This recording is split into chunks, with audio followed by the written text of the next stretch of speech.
अध्याय 81 अग्नि विस्फोट टूटना। युआन को अपनी बात पूरी करने दो। अगर वो अपना चेहरा जमा लेगा तो उसकी सांस रुक जाएगी और यह मो फैन की जान के लिए खतरा होगा। प्रिंसिपल जू ऐसे लग रहे थे जैसे उन्होंने देंग काय से बात करने से पहले ही इस नतीजे का अंदाजा लगा लिया था। चिंता मत करो, एक अग्नि छात्र बर्फ के नीचे इतनी आसानी से नहीं मरेगा। म्यू जोयुन इतना खुश हुआ कि उसने अपनी दाढ़ी सहलाना शुरू कर दिया। आसपास के मेहमानों को देखकर ऐसा लग रहा था कि वे सभी पूरी तरह से हक्के बक्के हैं। हा, मुझे यकीन है आप लोगों ने नहीं सोचा होगा कि युआंग, जो अभी 18 साल का हुआ है, पहले ही आइस स्प्रेड के तीसरे स्तर को समझ चुका होगा। सामान्य तौर पर अगर आप Tian land magic high school से स्नातक होने से पहले ही दूसरे स्तर के मंत्र को समझ लेते तो आप एक उत्कृष्ट छात्र होते।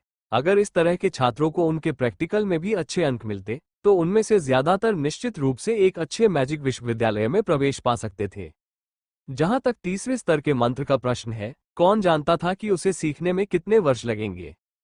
उनके दत्तक पुत्र युआंग ने वास्तव में 18 वर्ष की आयु में इसे समझ लिया था और तियान लान मैजिक हाई के सभी 1500 छात्रों को पीछे छोड़ दिया था तथा अन्य सभी शक्तिशाली शिष्यों को भी पीछे छोड़ दिया था।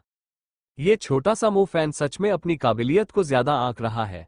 बाद में जब तू नॉकआउट हो जाएगा तब भी मैं, मु जोयुन, तुझे इतनी आसानी से नहीं छोड़ूंगा। मैं तुझे गालियां देने दूंगा, छोटे बदमाश, मैं तुझे ऐसा करने दूंगा। क्या उस साल तुझे अच्छा नहीं लगा था जब तूने मुझे गालियां दी थी? क्या मैं अब भी तुझे काबू में नहीं कर पा रहा हूं, छोटे बदमाश? फिर भी म्यू परिवार अभी भी इन प्रतिभाओं को सामने ला सकता है। सराहनीय। बूढ़े भाई जुओयुन, तुम्हारा ये कदम थोड़ा अप्रत्याशित था। आइस स्प्रेड का तीसरा स्तर, तुमने उसे जरूर गहराई से छुपाया था। शुक्र है मैंने अपने कुत्ते जैसे बेटे को तुम्हारे युआंग से अपनी तुलना नहीं करने दी, वरना वह भी इस दयनीय छात्र जैसा बन जाता। एक बूढ़ी विवाहित महिला मन ही मन कड़वी हंसी हंसी। आइस स्प्रेड के तीसरे स्तर के प्रकट होने के साथ अब वो बो सिटी की सभी युवा पीढ़ियों पर नियंत्रण कर रहा है। सचमुच युवाओं का हीरो। आइस स्प्रेड के तीसरे स्तर का खौफ वाकई जबरदस्त था, जिसकी वजह से इस द्वंद्व युद्ध में ज्यादा लोगों के लिए कोई गुंजाइश नहीं बची। सभी मेहमान मु जोयुन को बधाई देने और उसकी चापलूसी करने लगे। म्यू जोयुन इसका आनंद ले रहा था। वयस्कता समारोह को इतना भव्य बनाने का मकसद बो शहर के लोगों को ये दिखाना था कि म्यू परिवार की युवा पीढ़ी कितनी मजबूत है। देंग काय, अब समय आ गया है। अंत में प्रिंसिपल जू अभी भी मो फैन के लिए चिंतित थे। डेंग काय, तुमने इसे अभी तक क्यों नहीं रोका? मो फैन के पास इसका विरोध करने के लिए एक भी जादुई उपकरण नहीं है। अगर तुम इसमें और देर करोगे तो उसका रक्त प्रवाह भी रुक जाएगा। इसका उस पर बहुत बुरा असर होगा। द्वंद्व युद्ध के बीच में देंग काय शक्तियों के बीच एक विशाल अंतर पैदा करके इस द्वंद्व युद्ध को रोकना चाहता था। हालांकि उस असीम बर्फ में गोल गोल लपटें निकल रही थीं, जिससे देंग काय को तुरंत अपने विचार त्यागने पड़े। बूढ़े जू, मुझे डर है कि यह मो फैन उतना सरल नहीं है जितना हमने सोचा था। देंग काय की निगाहें मो फैन पर कसकर टिकी हुई थीं। प्रिंसिपल जू का मन संदेह से भर गया। जैसे ही वो कुछ कहने ही वाले थे, असीम बर्फ के भीतर अतुलनीय रूप से चमकीली और रंग बिरंगी लपटें भड़क उठी और उनका ध्यान अपनी ओर खींच लिया। इस तरह की स्थिति में क्या वो अभी भी दृढ़ रहना चाहता था और फायर बर्स्ट को पूरा करना चाहता था? इतनी बड़ी बर्फ के दबाव में आग के फटने, जलती हड्डियों की शक्ति काफी कम हो जाएगी। अगर उसकी शक्ति कम न भी हुई हो तो भी प्रिंसिपल जू यह मानने को तैयार नहीं थे कि युआन के पास कोई रक्षात्मक जादुई उपकरण नहीं होगा। दूसरे शब्दों में, अगर मो फैन जमने से पहले एक फायर बर्स्ट पूरा भी कर लेता तो भी उसका फायर बर्स्ट युआन द्वारा विक्षेपित हो जाता, जिसने अपने रक्षात्मक जादुई उपकरण का इस्तेमाल नहीं किया था। इस तरह का संघर्ष, कुछ तो गड़बड़ है। यह आग फट गई। प्रिंसिपल जू की आंखें अचानक चौड़ी हो गईं। अपनी शक्तिशाली धारणा का इस्तेमाल करते हुए वो असीम बर्फ के भीतर की तीव्र और अविश्वसनीय रूप से उन्मत्त अग्नि तत्व ऊर्जा को देख पा रहे थे। ये दूसरे स्तर का अग्नि विस्फोट जलती हुई हड्डियां नहीं था। आग की छोटी सी गेंद में अतुलनीय भेदन शक्ति और उबलता तापमान था। ये बर्फ के माध्यम से उछली, जो आग को ठंडा करने में असमर्थ थी। अग्नि विस्फोट एक बार फिर युआंग के सामने आया, जो बर्फ और हिम को नियंत्रित कर रहा था। युआंग ने तिरस्कार के साथ उपहास किया। उसने अपने आध्यात्मिक विश्व के भीतर रक्षात्मक जादुई उपकरण की खोज करने के इरादे का उपयोग किया। बर्फ धूल धाल। युआंग ने अपनी आत्मा में धाल जादुई उपकरण की छाप जगाई। पल भर में बर्फ के कण तेजी से उसके सामने एक बड़ी घुमावदार बर्फ धूल की धाल में बदल गए। ये बर्फ की ढाल उसके पीछे रहते हुए उसे पूरी तरह से सुरक्षित रखने के लिए पर्याप्त थी। जब मेहमानों ने ये दृश्य देखा तो कुछ लोग आहें भरने लगे और कुछ लोग उपहास करने लगे। इस बेकार की जद्दोजहद को जारी रखने की कोई जरूरत नहीं थी। आप जैसा मुफ्त खिलाड़ी किसी प्रीमियम खिलाड़ी से जीत ही नहीं पाएगा। आग का विस्फोट, टूटना, निर्दयी और असीम बर्फ के भीतर से मो फैन का गूंजता हुआ मंत्र अचानक द्वंद्व क्षेत्र में फैल गया। ध्वनि धीमी होने के बाद अखाड़े के विशाल विस्तार के मध्य से एक भयावह लालिमा उभरी। शुरुआत में ये लाल रंग केवल मोमबत्ती की रोशनी के आकार का था, हालांकि अगले ही सेकंड में एक बहुत बड़ा विस्फोट सुनाई दिया। बिना किसी चेतावनी के अचानक आग की लपटें भड़क उठी। आग की लहरें उठने लगी, बीच में फायर बर्स्ट बॉल थी। आग की झुलसती हुई लपटें उन्मत्तता से फड़फड़ा रही थीं। एक चमकदार लालिमा और उबलती हुई गर्मी। विस्फोट की आवाज से हवा कंपने लगी और उसकी लहरें अपनी सीटों पर बैठे मेहमानों तक पहुंच गईं। ये देखकर सब लोग दंग रह गए। उनकी आंखें फटती हुई आग के गोले में धंस गईं। हे भगवान, यह अग्नि विस्फोट की जलती हुई हड्डियां कैसी है? आग विस्फोट, टूटना, यह अग्नि तत्व मंत्र का तीसरा स्तर है। युआन की पदोन्नति के सदमे से लोग अभी तक उबर नहीं पाए थे, क्योंकि वह अपने साथियों से कहीं आगे निकल गया था। अब मो फैन के टूटने से वे सब स्तब्ध थे। उनके दिल कांप रहे थे, शांत होने का नाम नहीं ले रहे थे। सिटी हंटर स्क्वाड के कप्तान जू दाहुआंग ऐसे लग रहे थे जैसे उनकी आंखें निकलने वाली हों। अग्नि विस्फोट, रप्चर उसकी अंतिम चाल थी। अग्नि विस्फोट के इस तीसरे स्तर की मदद से वो शिकारियों के बीच एक उत्कृष्ट जादूगर के रूप में गिना जा सकता था। समस्या ये थी कि वह लगभग 30 वर्षीय जादूगर था, और अग्नि विस्फोट, रप्चर एक ऐसी चीज थी जिसे तोड़ने के लिए उसने अपनी पूरी ताकत झोंक दी थी। एक तीसरे वर्ष का हाई स्कूल का जादूगर, जिसने अभी तक स्नातक भी नहीं किया था, वास्तव में इसे समझ गया था। यह उसके लिए स्वीकार करना वाकई मुश्किल था। प्रिंसिपल जू और देंग काई को मो फैन की आग का एहसास शुरू से ही हो गया था, हालांकि अब भी उनके दिल शांत नहीं हो पा रहे थे।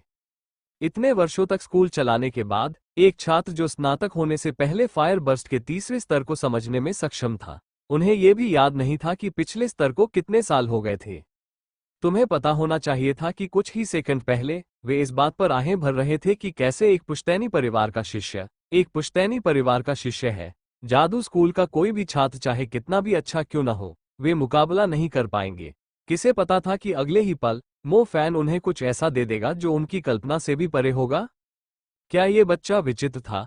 वो अभी भी स्कूल में इस तरह के क्षेत्र में आगे बढ़ने में सक्षम था, एक ऐसी जगह जहां संसाधन सीमित मात्रा में थे। मैजिक एसोसिएशन के यांग जोहे ये देखकर दंग रह गए। वो आसपास के लोगों के पास से गुजरे, जो पूरी तरह से स्तब्ध थे और खुद को रोक नहीं पाए, लेकिन पूछा, क्या इस बच्चे को किसी ने खींच लिया है? अगर नहीं, तो मैं इसे चाहता हूं।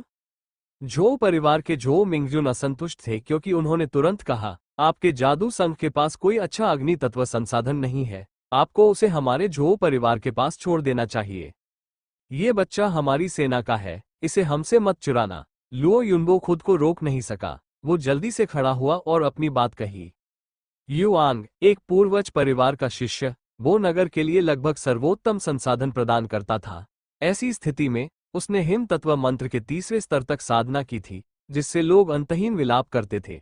तियानलैंड मैजिक हाई का कोई भी छात्र जो उसी क्षेत्र को प्राप्त करने में सक्षम था, निश्चित रूप से पूरे बो नगर को अस्त व्यस्त कर देगा। श्रीमती तांग्यू, क्या आपने मो फैन को निजी तौर पर पढ़ाया था? मो फैन इतना असामान्य कैसे हो सकता है? जू झाओटिंग खुद को पूछने से रोक नहीं सकी। इस बार अभिमानी लाइटनिंग उपयोगकर्ता जू झाओटिंग पूरी तरह से पराजित हो गया। जू झाओटिंग ने बिजली के जादू का दूसरा स्तर आधे साल पहले ही सीखा था। उसने सोचा था कि वह मो फैन की शक्ति के करीब पहुंच गया है। कौन जानता था कि मो फैन की साधना रॉकेट जैसी थी, जो पहले ही अग्नि विस्फोट का तीसरा स्तर सीख चुका था। अगर श्रीमती तांग्यू उसे निजी तौर पर सबक न देती, तो वह जू झाओटिंग इस पर कैसे विश्वास कर पाता? मैंने नहीं किया, ये सब उसने खुद ही किया है, तांग्यू ने सिर हिलाते हुए इनकार किया। तांग्यू ही एकमात्र व्यक्ति थी जो जानती थी कि मो फैन के पास स्टारडस्ट मैजिक टूल है। वो मोटे तौर पर अंदाजा लगा सकती थी कि मो फैन की साधना सबकी उम्मीदों से कहीं ज्यादा है। हालांकि उसने कभी नहीं सोचा था कि वह पहले ही अग्नि विस्फोट के तीसरे स्तर को समझ चुका होगा। मो फैन के कट्टर दुश्मन मुबाई का चेहरा पूरी तरह से काला पड़ गया था। उसे पता नहीं कब, लेकिन अब तो ऐसा लग रहा था जैसे वो मो फैन का पैर भी नहीं छू सकता।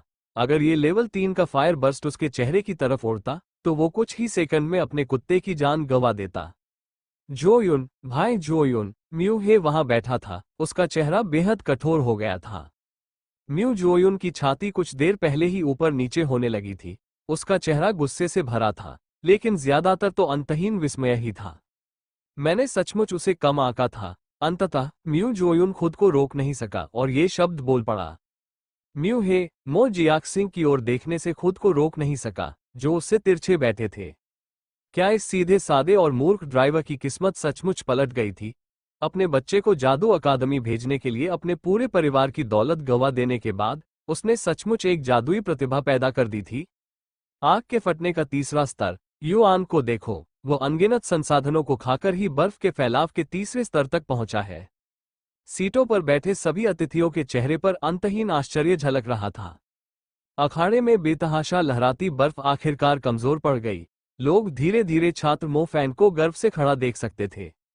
उसके प्रतिद्वंदी की तरफ बुलाई गई बर्फ की धूल की ढाल पूरी तरह से बर्फ के तारों में बदल चुकी थी और जमीन पर बिखरी हुई थी, और युआंग, जिसकी बर्फ की धूल की ढाल रक्षा कर रही थी, कई मीटर दूर जाकर फट गया था।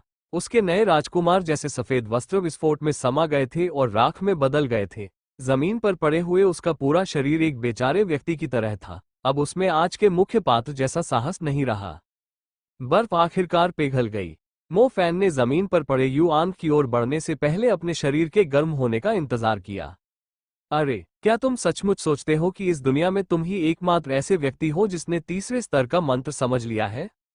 मैं तुम्हें दिखावा करने दूंगा और फिर मैं तुम्हें एक विस्फोट से मार दूंगा। दिलचस्प, हाँ, यह वाकई दिलचस्प है। यह वाकई बहुत ज्यादा दिलचस्प है। अचानक युआंग, जो दयनीय स्थिति में पहुंच गया था, बर्फीली जमीन से उठ खड़ा हुआ। मो फैन को थोड़ा आश्चर्य हुआ, यह आदमी अभी भी होश में है? तार्किक रूप से कहें तो, हालांकि बर्फ की ढाल ने वास्तव में फोड़ने के प्रभाव का अधिकांश हिस्सा झेल लिया था, लेकिन विस्फोटित अग्नि ऊर्जा को रोका नहीं जाना चाहिए था। फोड़ने का बल युआन को बेहोश करने के लिए पर्याप्त होना चाहिए था। कोई रास्ता नहीं। एक स्तर 3 आग विस्फोट अभी भी युआन नीचे गिराने में सक्षम नहीं था। क्या इस आदमी का शरीर स्टील का बना है? इस समय म्यू जोयुन ने ठंडी सांस लेना शुरू कर दिया और अपने दिल में कोसने लगा, सौभाग्य से मैंने युआंग मैजिक कवच तैयार किया था, वरना वह वास्तव में इस बच्चे से हार जाता जो अपने कौशल को गहराई से छिपा रहा था। मो फैन इस द्वंद्व युद्ध में लगभग जीत ही गया था। इस स्तर पर फायर बर्स्ट रप्चर की शक्ति को कोई भी रोक नहीं सकता था। दुर्भाग्य से किसी ने सोचा भी नहीं था कि मो जोयुन इतना चालाक होगा। जादुई जूते, जादुई ढाल और एक बेहद महंगा जादुई कवच, क्या इतना आलीशान होने की जरूरत है? जो नाम वाला वो आदमी खुद को पुकारे बिना नहीं रह सका। प्रिंसिपल जू और देंग काय दोनों ये देखकर पूरी तरह से दंग रह गए। जादुई कवच एक रक्षात्मक जादुई उपकरण था और इसकी कीमत जादुई ढाल से कहीं ज्यादा थी। जादुई ढाल की अवरोध सीमा बहुत कम थी और इसके अलावा कुछ ऐसे मंत्र भी थे जिन्हें सिर्फ जादुई ढाल से रोका नहीं जा सकता था। जादुई कवच आत्माओं के हमलों के अलावा हर हमले को पूरी तरह से रोकने में सक्षम था। इसके अलावा इसे सीधे शरीर पर पहना जाता था और यह सभी कोणों से होने वाले हमलों से रक्षा करने में सक्षम था। सचमुच एक दिव्य उपकरण।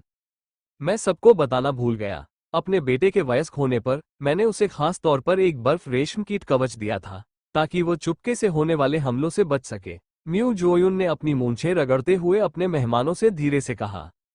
क्या बात है, अब द्वंद्व युद्ध का क्या मतलब है? उसका पूरा शरीर जादुई उपकरणों से ढका हुआ है। अगर तुम में वाकई कोई क्षमता है तो जादुई उपकरणों के बिना क्यों नहीं लड़ते? कितना बेशर्म है। चिंतित जोमिन चिल्लाए बिना नहीं रह सका। जू झाओटिंग और वांग सानपांग भी आक्रोशित थे। जादुई उपकरणों के बिना उस लड़के युआन को मो फैन ने इतनी बुरी तरह पीटा होता कि वह इंसान भी नहीं दिखता। फायर बर्स्ट के तीसरे स्तर ने उसे इंसान बनने का सबक सिखा दिया होता। पृष्ठभूमि भी शक्ति का एक रूप है, म्यू जोयुन ने शांतिपूर्वक उत्तर देते हुए कहा। म्यू जोयुन के पास छात्रों के एक समूह के साथ इस तरह की बात करने का समय नहीं था। तो क्या हुआ अगर हमारे म्यू परिवार के पास संसाधन है? क्या तुम सब बेचारे छात्र हमारे म्यू परिवार से व्यर्थ में लड़ने की कोशिश नहीं कर रहे हो? दुर्भाग्यपूर्ण, कितना दुर्भाग्यपूर्ण। मो फैन नाम का ये छात्र पहले से ही अविश्वसनीय रूप से उल्लेखनीय है और अंत में वो मैजिक इक्विपमेंट से हार गया। यांग जोहे ने आह भरी। वहां मौजूद कई लोगों को मो फैन पर दया आ रही थी। आज उसने जो अग्नि प्रचंडता का स्तर 3 दिखाया था उससे वो शहर में अपने सभी साथियों पर गर्व से हंस सकता था, और यह निश्चित रूप से पैतृक परिवारों के कई शिष्यों को शर्मिंदा करने के लिए पर्याप्त था। हालांकि द्वंद्व तो द्वंद्व ही था, हार तो हार ही थी। जैसा कि म्यू जोयुन ने कहा था, पृष्ठभूमि भी शक्ति का एक रूप है। यह एक ऐसा तर्क था जिसे समाज में आने के बाद कई लोग समझेंगे। तुमने एक अच्छे पिता को जरूर पहचान लिया। मो फैन ने फटे हुए कपड़ों के नीचे बर्फ के रेशम कीट कवच को देखा। उसके दिल में भी गुस्से की एक लहर दौड़ गई।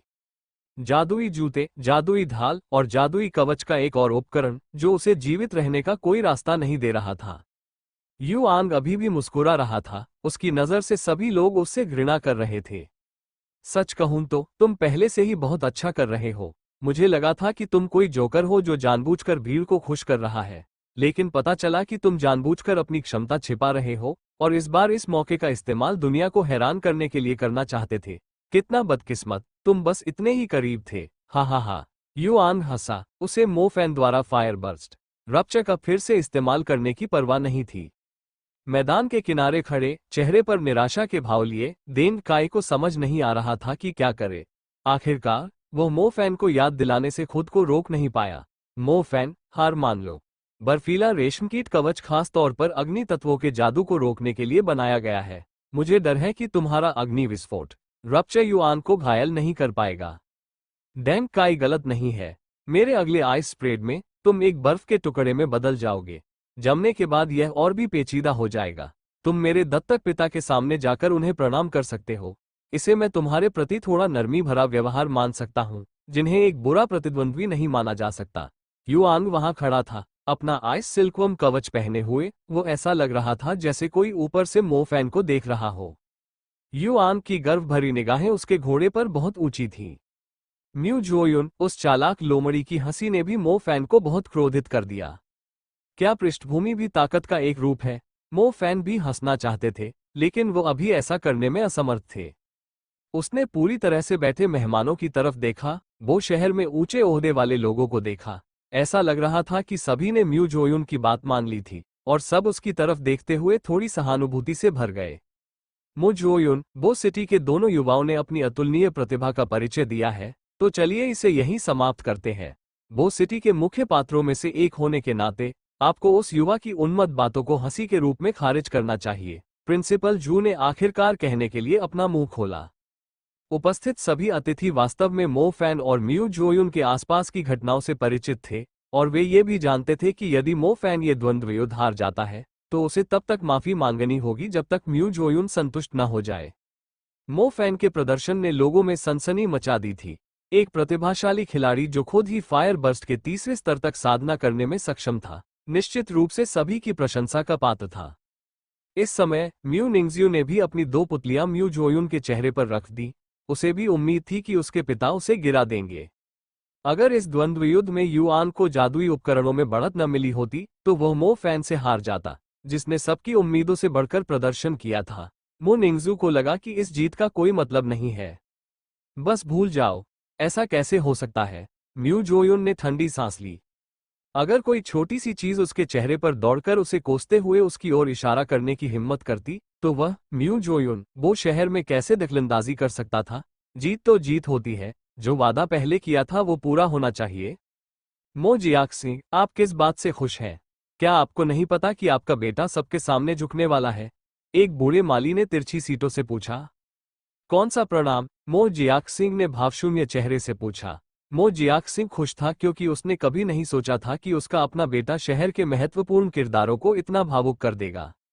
अरे, क्या तुम्हें नहीं पता कि तुम्हारे बेटे और मास्टर म्यू जोयुन के बीच एक शर्त लगी थी? अगर युआन हार जाता है, तो वह म्यू जोयुन तुम दोनों से अतीत में हुई बातों के लिए व्यक्तिगत रूप से माफी मांगेगा। और अगर तुम्हारा बेटा हार जाता है, तो उसे मास्टर म्यू जोयुन के आगे तब तक झुकना होगा जब तक वह संतुष्ट न हो जाए। हमारे परिवार का बच्चा म्यू जोयुन के बारे में मन ही मन कुछ ही शब्द सोचेगा, फिर भी तुम्हारे बेटे ने उसके मुंह पर उसे कई बार गालियां दी हैं, उसके जैसे महत्वपूर्ण किरदार के लिए। अगर वह इसे बर्दाश्त भी कर ले, तो भी वो थोड़ा नाराज होगा। आज वो मो फैन को जाने नहीं देगा, माली ने उससे कहा।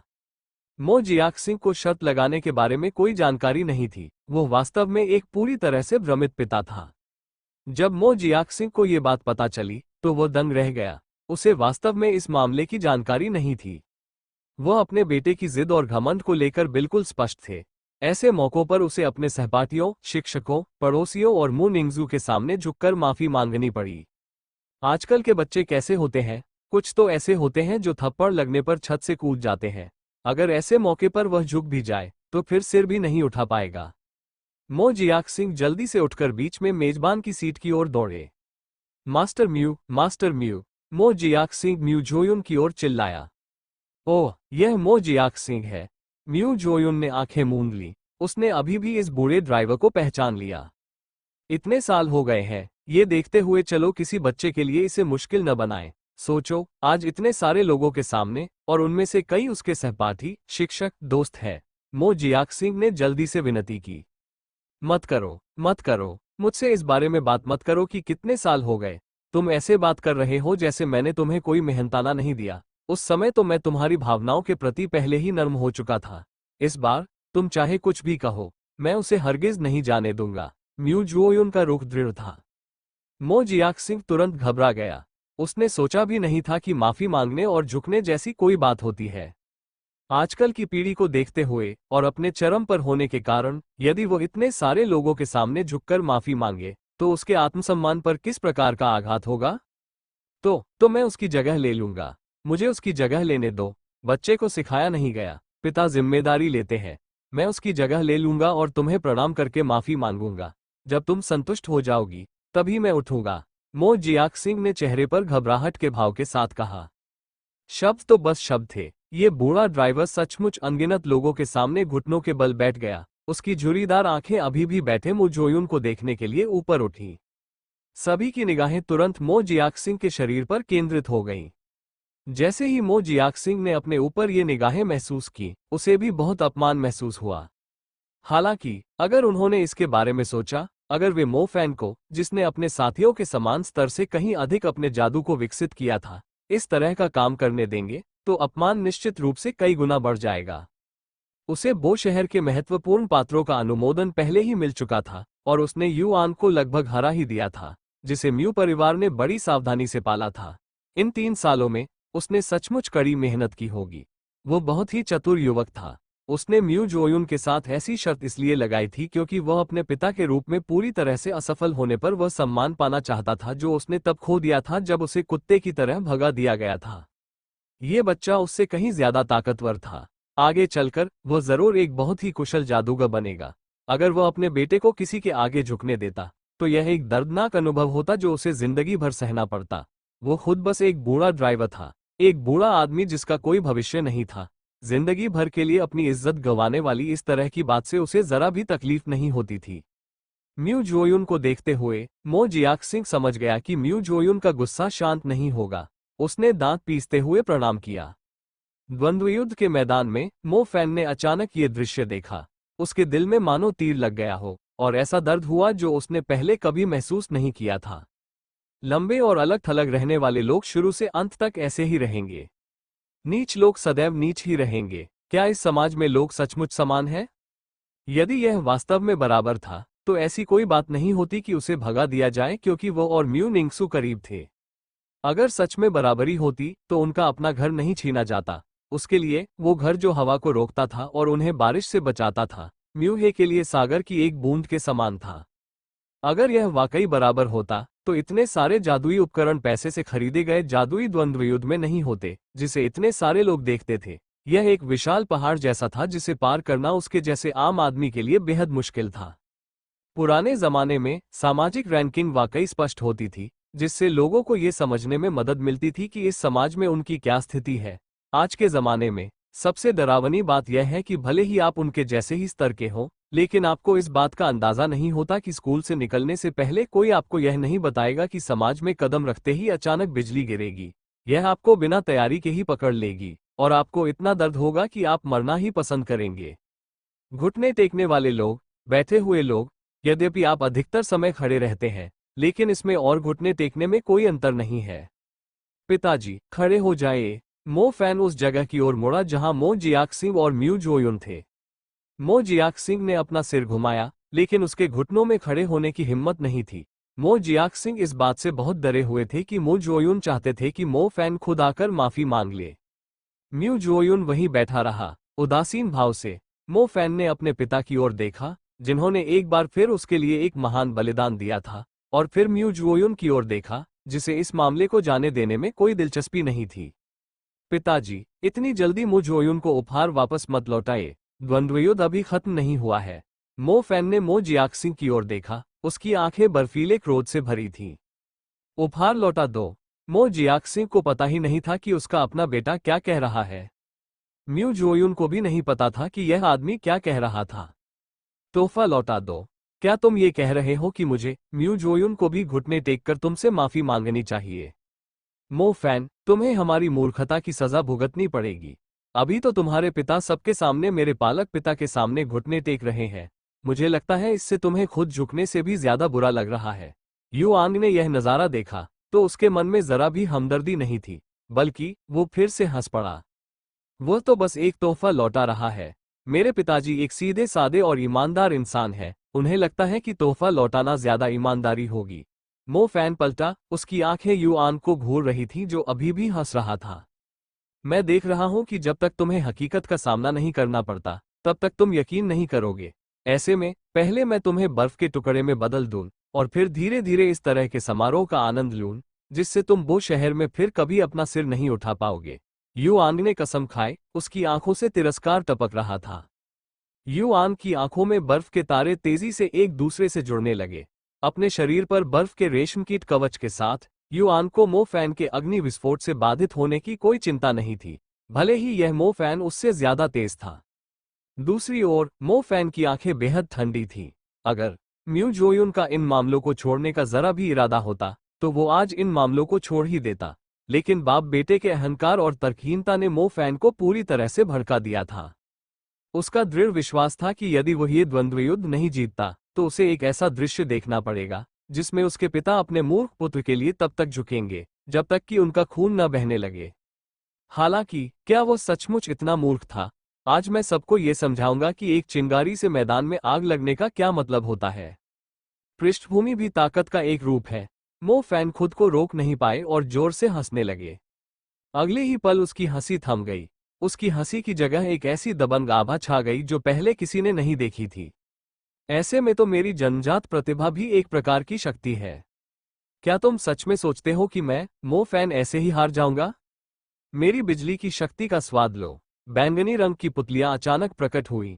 विशाल ब्रह्मांड जैसी दिखने वाली काली आंखों के भीतर एक बैंगनी तारा चमक रहा था, जो चेतावनी देते हुए चमक रहा था। बिजली चमकना तत्वों में सबसे मजबूत, ये क्रोध, शक्ति और विनाश का प्रतिनिधित्व करता था। इस हास्यास्पद सामाजिक सीढ़ी को इस हिंसक बिजली ने टुकड़े टुकड़े कर दिया। तारों का वास्तव में स्वामी की भावनाओं से एक विशेष संबंध था। बिजली का प्राकृतिक गुण अपने उपयोगकर्ता में एक ऐसा प्रभुत्व समाहित कर देता था जो कभी भी समाप्त नहीं होता था। ऐसा उपयोगकर्ता की तुच्छ पृष्ठभूमि के कारण नहीं था। ये शरीर के बाहर की परिस्थितियों के कारण नहीं था। बिजली के सभी तारे पहले कभी आज्ञाकारी नहीं रहे। ऐसा इसलिए था क्योंकि मो फैन की मानसिक स्थिति आज से पहले कभी बिजली के तत्व के स्वभाव के अनुरूप नहीं थी। बिजली के तारों वाले पथ ने जैसे ही उसके हृदय में एक प्रचंड क्रोध जगाया, वो तुरंत जुड़ गया। ऐसा लग रहा था जैसे वे अपने उपयोगकर्ता की सारी ऊर्जा प्राप्त करना चाहते थे। स्टार पथ उभर, स्वर्ग और पृथ्वी के बीच रहस्यमय ऊर्जा को एकत्रित करने वाला जादू उच्चतम गुणवत्ता का था। बज़्ज़िट, बैंगनी बिजली का आंख उभरता हुआ, अत्याचारी था। वो अभूतपूर्व रूप से मो फैन के शरीर के चारों ओर घूम रहा था, मानो मो फैन के आदेश का इंतजार कर रहा हो। मो फैन ने अपनी निगाहों में बिजली की चमक के साथ अपना सिर उठाया। बिजली गिरना, क्रोध का झटका, बिजली के बीच। मो फैन ने अपना एक हाथ उठाया। ऐसा करते ही उसने जोर से उसका हाथ पकड़ लिया और हवा में बेतहाशा घूमते बिजली के निशान बिजली के सैनिकों में बदल गए। वे गुस्से में फुफकारते हुए युआन की जगह पर अराजक रूप से बमबारी करने लगे। बज़्ज़िट, बैंगनी बिजली के असंख्य निशानों के उतरने के बाद वे आपस में जुड़ने लगे और भी अधिक शक्तिशाली बिजली में बदल गए, क्योंकि उन्होंने युआन पर क्रूरतापूर्वक हमला किया, जो पूरी तरह से रक्षाहीन लग रहा था। युआन का बर्फ फैलाने वाला मंत्र अभी भी जप रहा था। अगले ही पल वो पूरी तरह से चकाचौंध भरी मगर भयानक बिजली की शक्ति में लिप्त गया। उसके दिल में जो सदमा पहुंचा, उसे शब्दों में बयां नहीं किया जा सकता था। ये हमला अतुलनीय रूप से तेज था। हर बार जब यह उसके शरीर पर प्रहार करता, तो एक तीव्र पीड़ा होती, इससे भी ज्यादा भयावह बात यह थी कि बिजली के ये निशान शरीर के मांस और हड्डियों में प्रवेश कर सकते थे और बिजली के झटके के भीषण प्रभाव पैदा कर सकते थे। अगर हिम रेशमकीट कवच इसका प्रतिरोध भी कर रहा होता तो भी वो बिजली की सर्वव्यापी भेदक शक्ति को पूरी तरह से रोक नहीं पाता। युआन का शरीर अब उसका अपना नहीं रहा। वहां खड़े खड़े उसका शरीर जोर जोर से ऐंठ रहा था। उसके चेहरे पर अहंकार और श्रेष्ठता का भाव अब नहीं रहा, बस रह गई थी उसकी आंखों में सवाल और अविश्वास की लकीरें। क्यों? ऐसा क्यों है? बिजली, ये तो साफ तौर पर बिजली का प्रहार है। तुम एक प्राथमिक अग्नि जादूगर बिजली का जादू क्यों कर सकते हो? बिजली के प्रहार के आगे बर्फीले रेशमकीट कवच की कोई औकात नहीं थी। आखिरकार युआन की चीख फूट पड़ी। बैंगनी बिजली के प्रहार से उसका पूरा शरीर ढहने लगा। इस बार युआन का उठना नामुमकिन होगा। तीसरे स्तर का बिजली का प्रहार अग्नि विस्फोट से भी ज्यादा शक्तिशाली था। बर्फ के रेशमकीट कवच में अग्नि के जादू को रोकने की क्षमता तो थी, लेकिन तीसरे स्तर के बिजली के प्रहार की भयानक क्षमता से बचाव का कोई उपाय नहीं था। बिजली की गर्जना अभी भी कानों में गूंज रही थी, लेकिन पूरा मनो पूरी तरह से शांत था। मो फैन ने जैसे ही लाइटनिंग स्ट्राइक किया, सब दंग रह गए। हालांकि लाइटनिंग स्ट्राइक उन पर नहीं लगी, लेकिन आसमान से आई बिजली अभी भी उनके दिमाग में थी। उन्होंने अभी क्या देखा? बिजली गिरना? ये तो बिजली का झटका है। आप, एक प्राथमिक अग्नि जादूगर, हमें बता रहे हैं कि आप बिजली का प्रहार करने में सक्षम हैं? युआन पहले ही हमलों से बेहोश हो चुका था। अब लोग उस आदमी के अस्तित्व को भूल चुके थे, बल्कि उनके सामने जो दृश्य सामान्य बुद्धि से परे था, उसने उन्हें इतना स्तब्ध कर दिया था कि वे लगभग पागल हो गए थे। वे पागल कैसे न होते? इस दुनिया में प्राथमिक स्तर पर कोई भी जादूगर केवल एक ही तत्व के जादू को नियंत्रित कर सकता था। जादूगरों को अपना दूसरा तत्व केवल इंटरमीडिएट स्तर पर ही प्राप्त होता था। तुम, एक तृतीय वर्ष के हाई स्कूल के छात्र जिसने अभी तक स्नातक नहीं किया है, तुम दो तत्व कैसे प्राप्त कर सकते हो? एक है अग्नि, दूसरी है बिजली। वह क्या ये हो सकता है कि वह एक मध्यवर्ती जादूगर हो? यह असंभव है। यह निश्चित रूप से असंभव है। इस दुनिया में भले ही आपकी साधना तेज हो, कोई रास्ता नहीं है कि आप केवल 3 वर्षों के भीतर मध्यवर्ती स्तर तक साधना कर सके। यह निश्चित रूप से असंभव है। म्यू जुओयुन लोगों में से पहला व्यक्ति था जो अपनी कुर्सी से उछल पड़ा। उसे अपने सामने जो कुछ दिखाई दिया उस पर विश्वास करना मुश्किल हो रहा था। इसी तरह प्रिंसिपल जू, देन काय, यान जोहे, झानकोंग, ये जादूगर जो उच्च लोक में थे, वे सभी अपने सामने देखे गए दृश्य पर विश्वास करने में असमर्थ थे। तीसरे स्तर की लाइटनिंग स्ट्राइक, ये स्पष्ट रूप से लाइटनिंग स्ट्राइक का तीसरा स्तर था। हालांकि एक अग्नि छात्र बिजली का जादू कैसे कर सकता है? क्या यह किसी विशेष जादुई उपकरण का परिणाम था? यह सही नहीं है। मो फैन के शरीर के चारों ओर उभरे शानदार बैंगनी स्टार पाथ ने पहले ही साबित कर दिया था कि यह शक्ति उसने खुद इस्तेमाल की थी। यह बिल्कुल भी संभव नहीं है कि उसे किसी और जादुई उपकरण का सहारा मिला हो।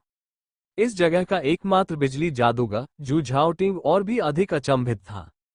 अरे बाप रे, क्या यही वो लोक नहीं है जिसकी उसे खुद तलाश थी? लाइटनिंग स्ट्राइक का तीसरा स्तर, यही वो लक्ष्य था जिसके लिए वो खुद अगले कुछ सालों से प्रयासरत था। इसे मो फैन क्यों डाल रहा था? तुम, मो फैन, साफ तौर पर एक अग्नि जादूगर हो, है ना? टूटकर बिखर गया। जू झाओटिंग का दिल बस टूट गया। ये कुछ ऐसा था जिसे वह, एक सच्चे बिजली उपयोगकर्ता, समझ नहीं पाया था, और असल में एक अग्नि जादूगर ने हासिल किया था। मैं अब और जीना नहीं चाहता। मो फैन के सहपाठी झो मिन, झाओ कुनसन, मुबाई, झांग शियाओहो और वांग सानपांग सभी बेतहाशा अपनी आंखें मल रहे थे। शायद इतने लंबे समय से जादू सीख रहे थे, इसलिए वे बेसुध हो गए थे। अच्छा नहीं, उन्हें खुद को शांत करने के लिए 10,000 स्क्रॉल लिखने के लिए स्कूल वापस जाना होगा। हाई स्कूल की परीक्षा से पहले भ्रम होना कोई अच्छा संकेत नहीं था। बहुत लंबे समय तक पूरा स्थान शांत रहा। जैसे ही लाइटनिंग स्ट्राइक सामने आई, ऐसा लगा जैसे सभी को ज्ञात अवधारणाएं इस क्षण में ध्वस्त हो गईं, और वे लंबे समय तक कुछ भी कहने में असमर्थ थे। कौन कौन कौन मुझे बता सकता है, ये आखिर क्या हो रहा है?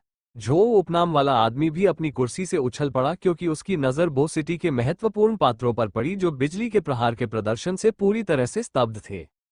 क्या सचमुच कोई ऐसा नहीं है जो आकर मुझे समझा सके, या फिर मैं सचमुच अंधा हूं? मध्यवर्ती जादूगर, वो एक मध्यवर्ती जादूगर है। उसने एक दूसरा तत्व जगाया है। यही होगा। जू मुशेंग ने ऐसे शब्द कहे जिन पर उसे खुद भी विश्वास नहीं हो रहा था। नहीं। इस समय सर्वोच्च पद वाले प्रिंसिपल जू बोले। लोग प्रिंसिपल जू को ध्यान से देख रहे थे। उनका मानना था कि उनके सामने जो अविश्वसनीय और चकाचौंध कर देने वाला दृश्य था, उसे प्रिंसिपल जू जैसा गुणी और प्रतिष्ठित व्यक्ति ही समझा सकता था। वो अभी भी एक प्राथमिक जादूगर है, प्रिंसिपल जू ने दृढ़ता से कहा। तो फिर बिजली तत्व कैसे संभव हो सकता है? प्रिंसिपल जू ने गहरी सांस ली। इस पल कोई भी अंदाजा लगा सकता था कि बो सिटी का ये शिक्षक कितना उत्तेजित था। वह इतना उत्तेजित था कि उसके चेहरे की मांसपेशियां कांप रही थीं, इतना भावुक कि उसे बोलने में भी देर लग गई। जन्मजात द्वैत तत्व। वह मो फैन एक जन्मजात द्वैत तत्व है। अंततः प्रिंसिपल जू ने सदमे से अपना निश्चित निष्कर्ष सुनाया। यह सही है, यह एक जन्मजात द्वैत तत्व होना चाहिए। इस छात्र की साधना निश्चित रूप से मध्यवर्ती स्तर तक नहीं पहुंची थी। वो बिजली का प्रहार क्यों कर पाया? इसका एकमात्र कारण यह था कि वो एक जन्मजात द्वितत्व था। उसने अग्नि को जगाया और बिजली को भी जगाया। ये छात्र जो तियानलैंड मैजिक हाई के भीतर पोषित हुआ था, वो दुनिया का अतुलनीय रूप से अद्वितीय, शायद ही कभी देखा गया जन्मजात द्वैत तत्व था। सहज द्वैत तत्व। हे भगवान, क्या इस संसार का अस्तित्व सचमुच सहज द्वैत तत्व जैसा है? मैं नहीं जानता कि क्या कहूं। जू मुशिंग, मोफैन, क्या वह आपका छात्र नहीं है? क्या आप जागृति दिवस के प्रभारी नहीं थे? अनुशासन शिक्षक चेन वेलियांग ने पूरी तरह से चौंकते हुए अपने बगल में खड़े जू मुशेंग से कहा। हाँ, लेकिन मुझे साफ याद है कि उसमें सिर्फ अग्नि तत्व था। जू मुशेंग ने उस दिन को याद करने की बहुत कोशिश की, लेकिन दुर्भाग्य से वो उस समय की स्थिति को याद नहीं कर सका। इस अद्भुत घटना ने लोगों को ये भुला दिया कि यह युवाओं के बीच एक जादुई द्वंद्व युद्ध था। स्वाभाविक द्वैत तत्व की सनसनी ने लोगों को ये भुला दिया कि आज का मुख्य पात्र युआन होना चाहिए था, जो अब वयस्क हो गया है। आज रात मो फैन जैसा चकाचौंध करने वाला कोई नहीं होगा, जिसके पास एक स्वाभाविक द्वैत तत्व है, जिसने पूरी दुनिया को चकित करने का अद्भुत कारनामा कर दिखाया है। ये बच्चा, हमारी सेना उसे जरूर लेगी। जो भी मेरा घर चुराने की हिम्मत करेगा, मैं उसके घर पर छापा मारूंगा। सेना प्रमुख झानकोंग कुछ देर पहले ही अपनी कुर्सी से उछल पड़े थे। वह महान झानकोंग बो शहर में किसी से नहीं डरता था। जिसने भी आज बाहर निकलकर इस बच्चे मो फैन को चुराने की हिम्मत की, वह झानकोंग उसे खत्म कर देगा। अरे बाप रे, उसे दक्षिण के बो शहर में उच्च अधिकारियों ने छोड़ दिया था और उसे लगा कि बस यही है। किसे पता था कि इस छोटी सी जगह में एक ऐसा युवक होगा जिसके अंदर एक जन्मजात द्विगुण तत्व होगा जो स्वर्ग के विरुद्ध विद्रोह करता है। जब मो फैन के पास केवल एक अग्नि तत्व था, तब भी झानकोंग उसे चाहता था और उसे जादुई सेना में शामिल करना चाहता था। कौन सोच सकता था कि इस बच्चे के अंदर स्वर्ग को भेदने वाली इतनी बड़ी प्रतिभा छिपी है। वह इस बच्चे मो फैन को चाहता था। झानकोंग उसे ले जाएगा, चाहे उसे अपनी पूरी दौलत गंवानी ही क्यों न पड़े। जो उपनाम वाला वो आदमी खड़ा होकर कुछ कहना चाहता था। आखिरकार झानकोंग के शब्दों ने उसके पूरे अस्तित्व को अचानक रोक दिया। अरे ऐसे नहीं, हमारा जो परिवार भी उसे चाहता है। जो उपनाम वाला आदमी अब इस बात पर पछता रहा था कि उसने पहले ही छलांग लगाकर इस बच्चे को जबरदस्ती खींचकर बाहर क्यों नहीं निकाला। अब जन्मजात द्वैत तत्व के प्रकट होने के बाद इस बेघर बच्चे की वजह से बो शहर की शक्तियां पूरी तरह से टूट चुकी थीं। बॉस झानकोंग, हालांकि बो सिटी में कई चीजें आपके नियंत्रण में हैं, लेकिन इसका मतलब यह नहीं कि जब तक आप चाहें, आप उन्हें अपने नियंत्रण में रख सकते हैं। मैं उच्च अधिकारियों को रिपोर्ट करूंगा। हमारे विशाल जादू संघ ने कभी किसी असाधारण प्रतिभा को नहीं छोड़ा है। इसके अलावा जादूगरों को विकसित करने में हमारे जादू संघ से ज्यादा विशेषज्ञता रखने वाला और कौन सा संगठन है? यांग जोहे ने तुरंत कहा। छोटे परिवारों और छोटे पुश्तैनी परिवारों को अब भी सेना के सामने झुकना पड़ता। हालांकि महान जादू संघ को ऐसा करने की जरूरत नहीं थी। झगड़ा करना, इस दुनिया में उन्होंने कभी ऐसी शक्ति के बारे में नहीं सुना था जो जादू संघ से मुकाबला करने का साहस कर सके। हम इस तरह के छात्रों के पालन पोषण के लिए हमारा स्कूल वाकई बहुत सारा पैसा खर्च करने को तैयार है, तो अब उन दोनों को इसकी चिंता करने की जरूरत नहीं है। हम प्रिंसिपल जू ने कहा। धिक्कार है उन पर, ये दोनों झानकोंग और यांग जोहे मो फैन को उसके ग्रेजुएट होने से पहले ही उसके सामने से छीन लेना चाहते थे। मैं बूढ़े जू लोगों के साथ अच्छे संबंध रखता हूं। हालांकि इसका मतलब यह नहीं है कि मैं इस तरह के छात्र को दूसरों को दे दूंगा। अगर तुम में थोड़ी भी योग्यता है तो आओ और हमारे मैजिक स्कूल में प्रतिस्पर्धा करो। मत भूलना, तुम्हारे कई बैटलमेज असल में हमारे मैजिक स्कूल से आते हैं। इसलिए झानकोंग, अपना सब कुछ मुझे दे दो। म्यू जोयुन वहां एक मूर्ख की तरह खड़ा रहा। उसने उन सभी मेहमानों को देखा जो मो फैन से हैरान थे। और फिर अपने सामने मो फैन को लेकर आपस में लड़ रही इन सभी शक्तियों को देखा। आखिरकार उसकी नजर द्वंद्व युद्ध के मैदान पर पड़ी, उस जादूगर पर जो बिजली और आग के दोहरे तत्वों को नियंत्रित कर रहा था। उनके परिवार की म्यू निंगजियो में भी जादू की एक दुर्लभ प्रतिभा थी। हालांकि अगर आकर्षण की बात करें तो जन्मजात द्वैत तत्व कुछ अंक आगे थे। आखिरकार म्यू निंगजियो की जन्मजात बर्फीली आत्मा निश्चित रूप से उसकी उम्र के साथियों से बेहतर थी। हालांकि वे धनी और शक्तिशाली पैतृक परिवार बर्फीली आत्माएं प्राप्त करने के लिए खजाने इकट्ठा करने में सक्षम थे, जबकि जन्मजात द्वैत तत्व की प्रतिभा ऐसी थी जिसे आप दुनिया भर में खोजने के लिए लाइटें जलाकर भी नहीं पा सकते थे। ये कहा जा सकता है कि म्यू जोयुन भी इस बच्चे को चाहेगा। जल्दी करो और उठो बूढ़े भाई जियाक सिंह, उठो। मैं तो बस तुम्हारे बेटे को थोड़ा सबक देना चाहता था, मैं उसे ऐसा कैसे करवा सकता था। म्यू जोयुन ने जल्दी से मो जियाक सिंह को अपने सामने सहारा दिया। म्यू जोयुन के रवैये में 180 डिग्री का बदलाव आ गया था।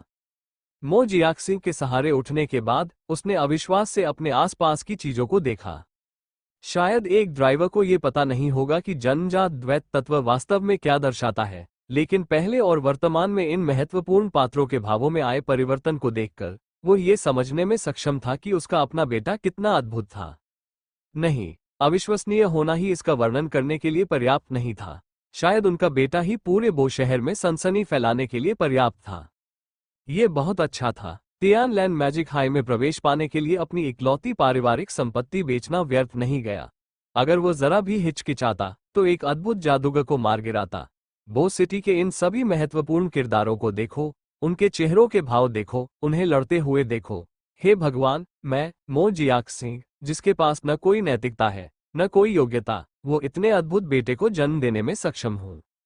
मो जियाक सिंह ने खड़े होते ही खुशी के आंसू पोंछे। भागदौड़ भरी जिंदगी, मामूली तनख्वाह और साथ ही खराब माहौल ने उसकी कमर पर, जो हमेशा से टेढ़ी रही थी, दबाव डाला था। आमतौर पर वह इन अमीर, ताकतवर लोगों के लिए गाड़ी चलाता और सिर हिलाकर प्रणाम करता, जो घुटनों के बल बैठने से अलग नहीं था। अब उसे समझ आया कि उसके अपने बेटे ने उसे खड़े होने के लिए क्यों कहा था, क्योंकि अब से उन दोनों को किसी के सामने गिड़गिड़ाना नहीं पड़ेगा। भाई, यू आंग अभी भी वहां पड़ा है, म्यू हे ने म्यू जोयुन को याद दिलाने के लिए पुकारा। म्यू जोयुन का चेहरा तुरंत डूब गया।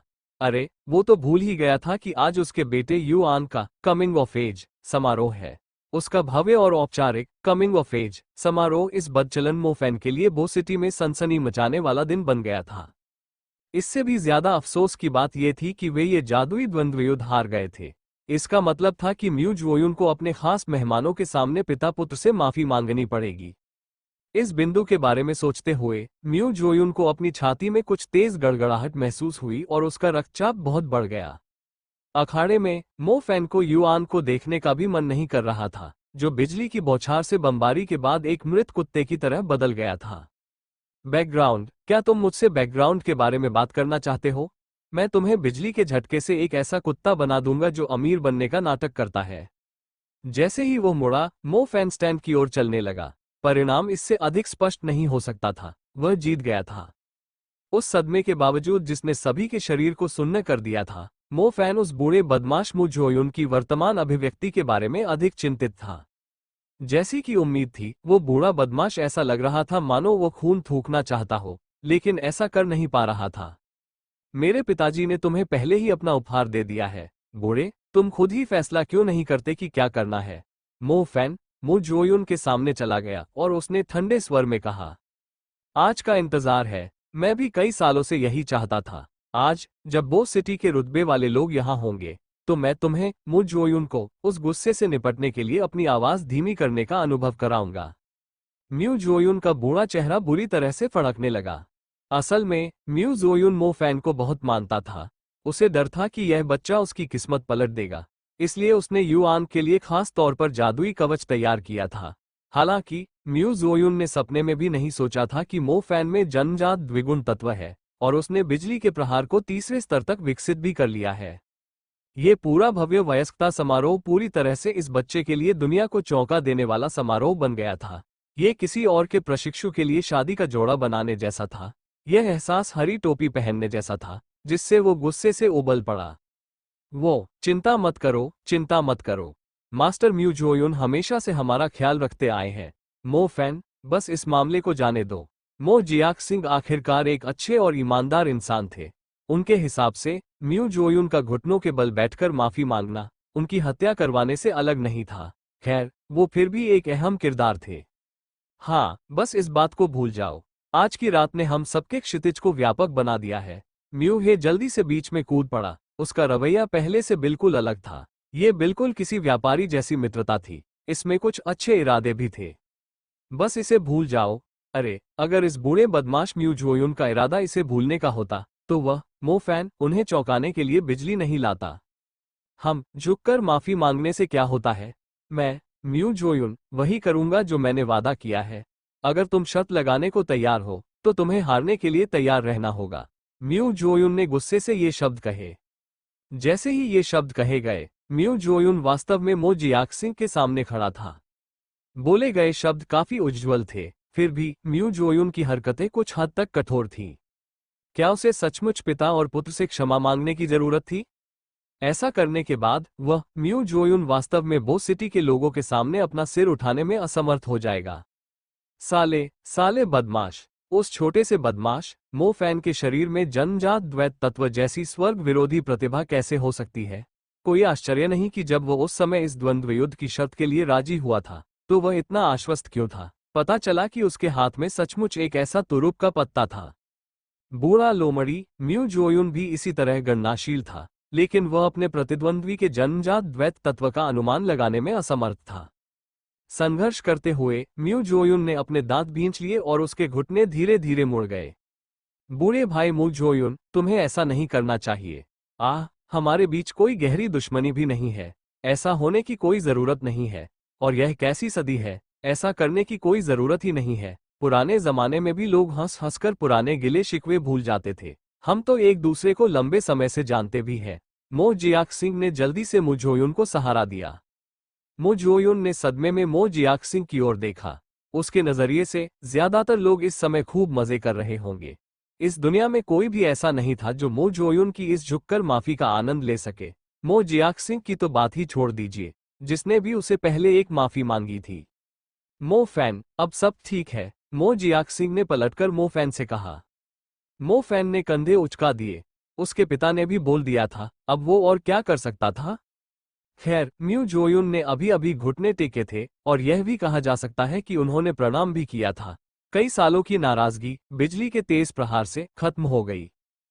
ठीक कहा, पुराने जमाने में भी लोग हंसकर पुराने गिले शिकवे भुला देते थे। आज का दिन जश्न मनाने लायक होना चाहिए। हमारे बो शहर ने एक अद्भुत प्रतिभा को जन्म दिया है जिसके पास जन्मजात द्वैत तत्व है। कुछ समय पहले तक हमने सोचा था कि म्यू निंगजियो की बर्फ से जुड़ी आत्मा हमारे बो शहर का नाम रोशन करेगी। किसने सोचा होगा कि मो फैन का जन्मजात द्वैत तत्व उससे भी ज्यादा चौंकाने वाला होगा। स्वर्ग सचमुच हमारे बो शहर पर नजर रख रहा है, प्रतिष्ठित प्रिंसिपल जू ने आह भरते हुए कहा। दक्षिणी शहरों में बो शहर को कोई खास उत्कृष्ट शहर नहीं माना जा सकता था और न ही वहां कोई खास जादूगर दिखाई देते थे। इसलिए दक्षिण में ये काफी समय से शांत था। हालांकि म्यू निंगजियो की बर्फ से लगाव वाली आत्मा और मो फैन का सहज द्वैत तत्व निश्चित रूप से एक बड़ी सनसनी पैदा कर सकते हैं। इससे बो शहर दक्षिण का सबसे ज्यादा देखा जाने वाला शहर बन जाएगा। इस मामले के बारे में सोचकर ही लोगों में उत्तेजना पैदा हो गई। मो फैन, इसे ऐसे ही कहते हैं। अगर तुम हमारी सेना में शामिल हो गए तो भविष्य में तुम जरूर किसी नगर सेना के प्रमुख बन पाओगे। खेती के संसाधनों की तो बात ही छोड़ो, किसी दिन तुम इस करियर में जरूर सफलता पाओगे। झानकोंग सबसे पहले आगे आया और उसने ऐसी ईमानदारी से वादे किए जो उसने पहले कभी नहीं किए थे। झानकोंग, बस इतना ही काफी है। किसी गुट को चुनने की आजादी हर व्यक्ति की आजादी है। तुम्हारी जबरदस्ती भर्ती का क्या मतलब है? यांग जोहे ने नाखुश होकर विरोध किया। अरे, मैं उसे जबरदस्ती कैसे भर्ती कर रहा हूं? मो फैन और मैं एक दूसरे को भाई कहते हैं। वो मेरा सच्चा छोटा भाई है। झानकोंग ने आंखें चौड़ी कर ली। बगल में खड़े दो प्रशिक्षकों लुओ युआनबो और पान लिजुन को पसीना आने लगा। बॉस झानकोंग, मो फैन आपका छोटा भाई कब बन गया? हेड इंस्ट्रक्टर, आप क्या बकवास कर रहे हैं? मो फैन अवाक रह गया। ओह, तुम इतने से संतुष्ट नहीं हो? तुम बड़े भाई हो तो कैसा रहेगा? तुम मेरे बड़े भाई हो, इसमें कोई हर्ज नहीं। खैर, हमारी सेना में भर्ती हो जाओ, तुम्हें ऊंचा पद और अपार धन संपत्ति की गारंटी है। झानकोंग ने तुरंत घोषणा की। लुओ युनबो और पान लिजुन पहले ही पसीने से तरबतर हो चुके थे। अरे, बो सिटी की सेना के महानायक, तुम एक 18 साल के लड़के को अपना बड़ा भाई मान रहे हो। इससे बो सिटी की सारी सेना की टुकड़ियां धराशायी हो जाएंगी। क्या तुम्हारे कुछ नैतिक सिद्धांत नहीं है, बॉस झानकोंग? दोनों प्रशिक्षक वास्तव में अपने बॉस झानकोंग को तुरंत वहां से खींचकर ले जाना चाहते थे। ये बहुत ही बेशर्मी थी। इस समय मोटा मगर फुर्तीला फीशी मोफैन पर पूरी तरह से टिक गया था। थोड़ी देर झिझकने के बाद उसने आखिरकार अपना मुंह खोला और अपने बगल में बैठे साथियों से फुसफुसाया, क्या तुम लोगों को नहीं लगता कि जब इसने लाइटनिंग स्ट्राइक डाली थी तो यह आदमी किसी खास इंसान जैसा लग रहा था? तुम भी ऐसा ही सोचते हो? जू दाहुआंग ने तुरंत अपनी आंखें चौड़ी कर लीं। बगल में जियाओ के एक सेब काट रही थी, जबकि वह लगातार सहमति में सिर हिला रही थी। जब ली वेंजी ने गुओ कैटान की ओर देखा तो उनके चेहरे पर एक अजीब सी मुस्कान थी। ये बिल्कुल साफ था कि गुओ कैटान को भी कुछ आभास हो गया था। उसका खूबसूरत चेहरा वास्तविकता को स्वीकार करने की अनिच्छा से भरा हुआ था। फैन मो फैन, धिक्कार है, यह वही है। जू दाहुआंग चिल्लाया जैसे ही उसे अचानक होश आया। पूरे हंटर स्क्वाड को यही एहसास हुआ। उनके चेहरों के भाव शब्दों में बयां नहीं किए जा सकते थे। वे हमेशा से जानते थे कि फैन मो युवा है, लेकिन उन्होंने कभी यह नहीं सोचा था कि वह तीसरे वर्ष का हाई स्कूल का छात्र है, जिसने अभी तक स्नातक भी नहीं किया है।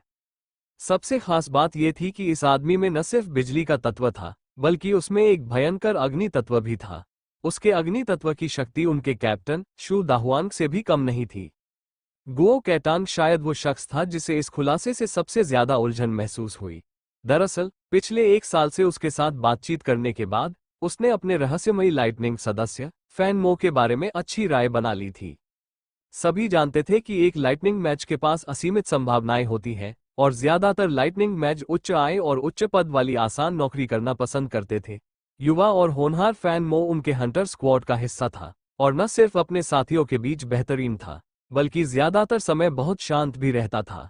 इसके अलावा उसने एक बार अकेले ही उसकी जान बचाई थी, और एक बार उसने अपने लाइटनिंग स्ट्राइक से पूरी स्क्वाड को बचाया था, इसलिए उसके बारे में अच्छी राय होना लाजमी था। आखिरकार फैन मो और मो फैन दोनों अचानक एक हो गए थे। एक ऐसे इंसान का जिसके बारे में आपकी अच्छी राय हो, और एक ऐसे इंसान का जिससे आप नफरत और तिरस्कार करते हो, मिल जाना उसने सचमुच उसे अवाक कर दिया था। सब लोग, मुझे कुछ कहना है, प्रिंसिपल जू ने एक बार फिर कहा। प्रिंसिपल जू का आचरण और प्रतिष्ठा अच्छी थी, इसलिए स्वाभाविक रूप से सभी लोग उनकी बात सुनने के लिए रुक गए। एक सहज द्वैत तत्व एक अद्भुत प्रतिभा है, और मैजिक हाई परीक्षाएं जल्द ही होने वाली है। हमारा स्कूल इस अत्यंत दुर्लभ अवसर का उपयोग एक बड़ा कदम उठाने और अन्य स्थानों के लोगों को हमारे बो सिटी की शक्ति दिखाने के लिए करने की योजना बना रहा है। इसलिए मुझे आशा है कि आज जो कुछ हुआ वो सभी लीक नहीं करेंगे।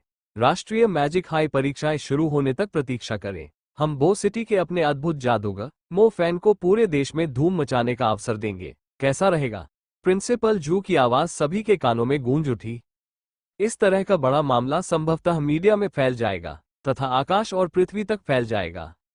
संपादकीय टिप्पणी: टोफू से अवश्य पूछना चाहिए कि क्या यह वास्तविक सेल फोन युग से पहले लिखा गया था। आजकल इस पर कोई रोक नहीं लगाई जा सकती। अतुलनीय रूप से महत्वपूर्ण मैजिक हाई परीक्षाओं का समय आ गया था, और प्रिंसिपल जू को उम्मीद थी कि वे इन मैजिक हाई परीक्षाओं के अवसर का उपयोग बो सिटी का परचम मजबूती से फहराने के लिए करेंगे। बो सिटी को इस तरह का गौरव प्राप्त हुए बहुत समय हो गया था। इससे मुझे कोई आपत्ति नहीं है। हालांकि मैं ज्यादा से ज्यादा 2 हफ्ते के लिए उच्च अधिकारियों को रिपोर्ट देना टाल सकता हूं, मैजिक एसोसिएशन के प्रतिनिधि यांग जोहे ने कहा। प्रिंसिपल जू, मेरे होते हुए इस बच्चे की खबर फैलाने की हिम्मत कौन करेगा? बॉस झानकोंग ने सहमति जताई। झानकोंग बेवकूफ नहीं था। अगर बड़े संगठनों को इस आदमी की खबर मिल जाती तो वे उसे ढूंढने दौड़े चले आते। अगर ऐसा हुआ तो झानकोंग बस रोना शुरू कर देगा। चाहे कुछ भी हो, उन्हें इस मामले को दबाना ही था। इस जगह पर इतने सारे लोग होने के कारण सभी को अपनी बकवास करने से रोकना स्वाभाविक ही था। हालांकि जब तक वे मीडिया को नियंत्रित कर सकते थे और उन्हें इस मामले को शहर के बाहर फैलाने से रोक सकते थे, तब तक वे लोग जितना चाहे उतना बकवास कर सकते थे। बहरहाल वे इसे केवल मैजिक हाई परीक्षाओं के अंत तक ही गुप्त रख रहे थे, जब वे इसकी घोषणा करेंगे। ये सब बातें करते हुए क्या ये थोड़ा बड़ा चढ़ाकर नहीं कहा जा सकता?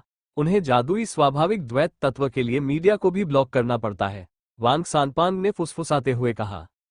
श्रीमती तांग्यू छात्रों के साथ बैठी थी, उनका दिल अभी भी सदमे से शांत नहीं हुआ था। वांग सानपांग का सवाल सुनकर तांग्यू खुद को समझाए बिना नहीं रह सकी। आप बो सिटी जैसी छोटी जगह में ही रही हैं, इसलिए स्वाभाविक है कि आपको नहीं पता कि जन्मजात द्वैत तत्व कितना अद्भुत है।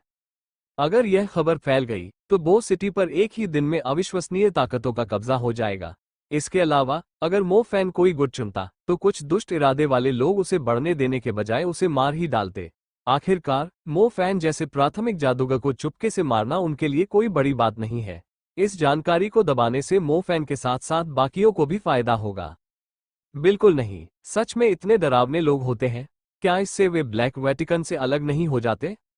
जब किसी इंसान का दिल बुरा हो तो आपको चतुराई से सावधान रहने की जरूरत है, तांग्यू ने जवाब दिया। भाई फैन ने इस बार वाकई सनसनी मचा दी। और बात यह है कि भाई फैन ने साधना कैसे की। क्योंकि उसके पास दोहरे तत्व है तो उसे साधना करने में और भी ज्यादा समय लगना चाहिए था। तो फिर वह अपने दोनों दोहरे तत्वों के साथ हमसे इतना आगे कैसे हो सकता है? झांग जियाओहो खुद को पूछने से नहीं रोक सका।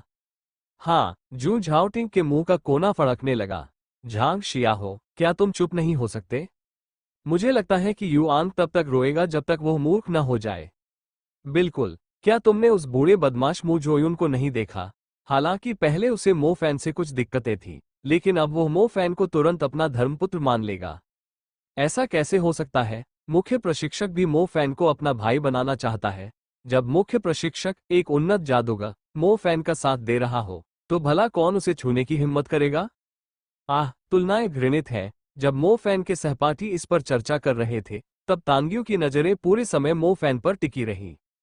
तांग्यू को अंततः समझ में आ गया कि मो फैन उस समय स्पिरिट वुल्फ को कैसे मार पाया था। इस बारे में बात करते हुए मो फैन ने वाकई लोगों को अनगिनत सरप्राइज दिए। दरअसल वो इस पूरे समय अपने इनेटेड ड्यूएल एलिमेंट को छुपा रहा था। हालांकि ऐसा करना उसकी समझदारी ही थी। जब उसकी ताकत ज्यादा नहीं थी तब भी कम प्रोफाइल रखना कोई बुरी बात नहीं थी।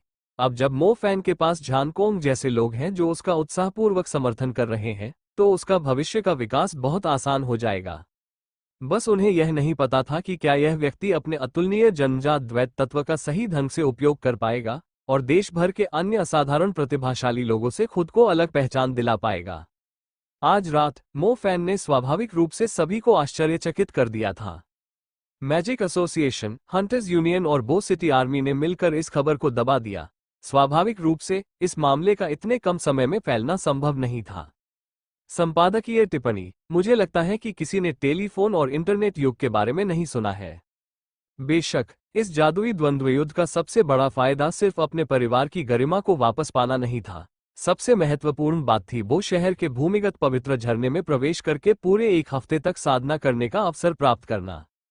मैजिक हाई परीक्षाएं नजदीक आ रही थीं, इसलिए मो परीक्षा देने से पहले बो सिटी के भूमिगत पवित्र झरने से मिलने वाले पोषण से अपनी साधना में जबरदस्त प्रगति करना चाहता था। इस तरह मो फैन मैजिक हाई परीक्षा में शानदार प्रदर्शन कर सकेगा और देश भर के लोगों का दिल जीत सकेगा। जब ऐसा होगा तो वो सचमुच हर जगह प्रसिद्ध हो जाएगा।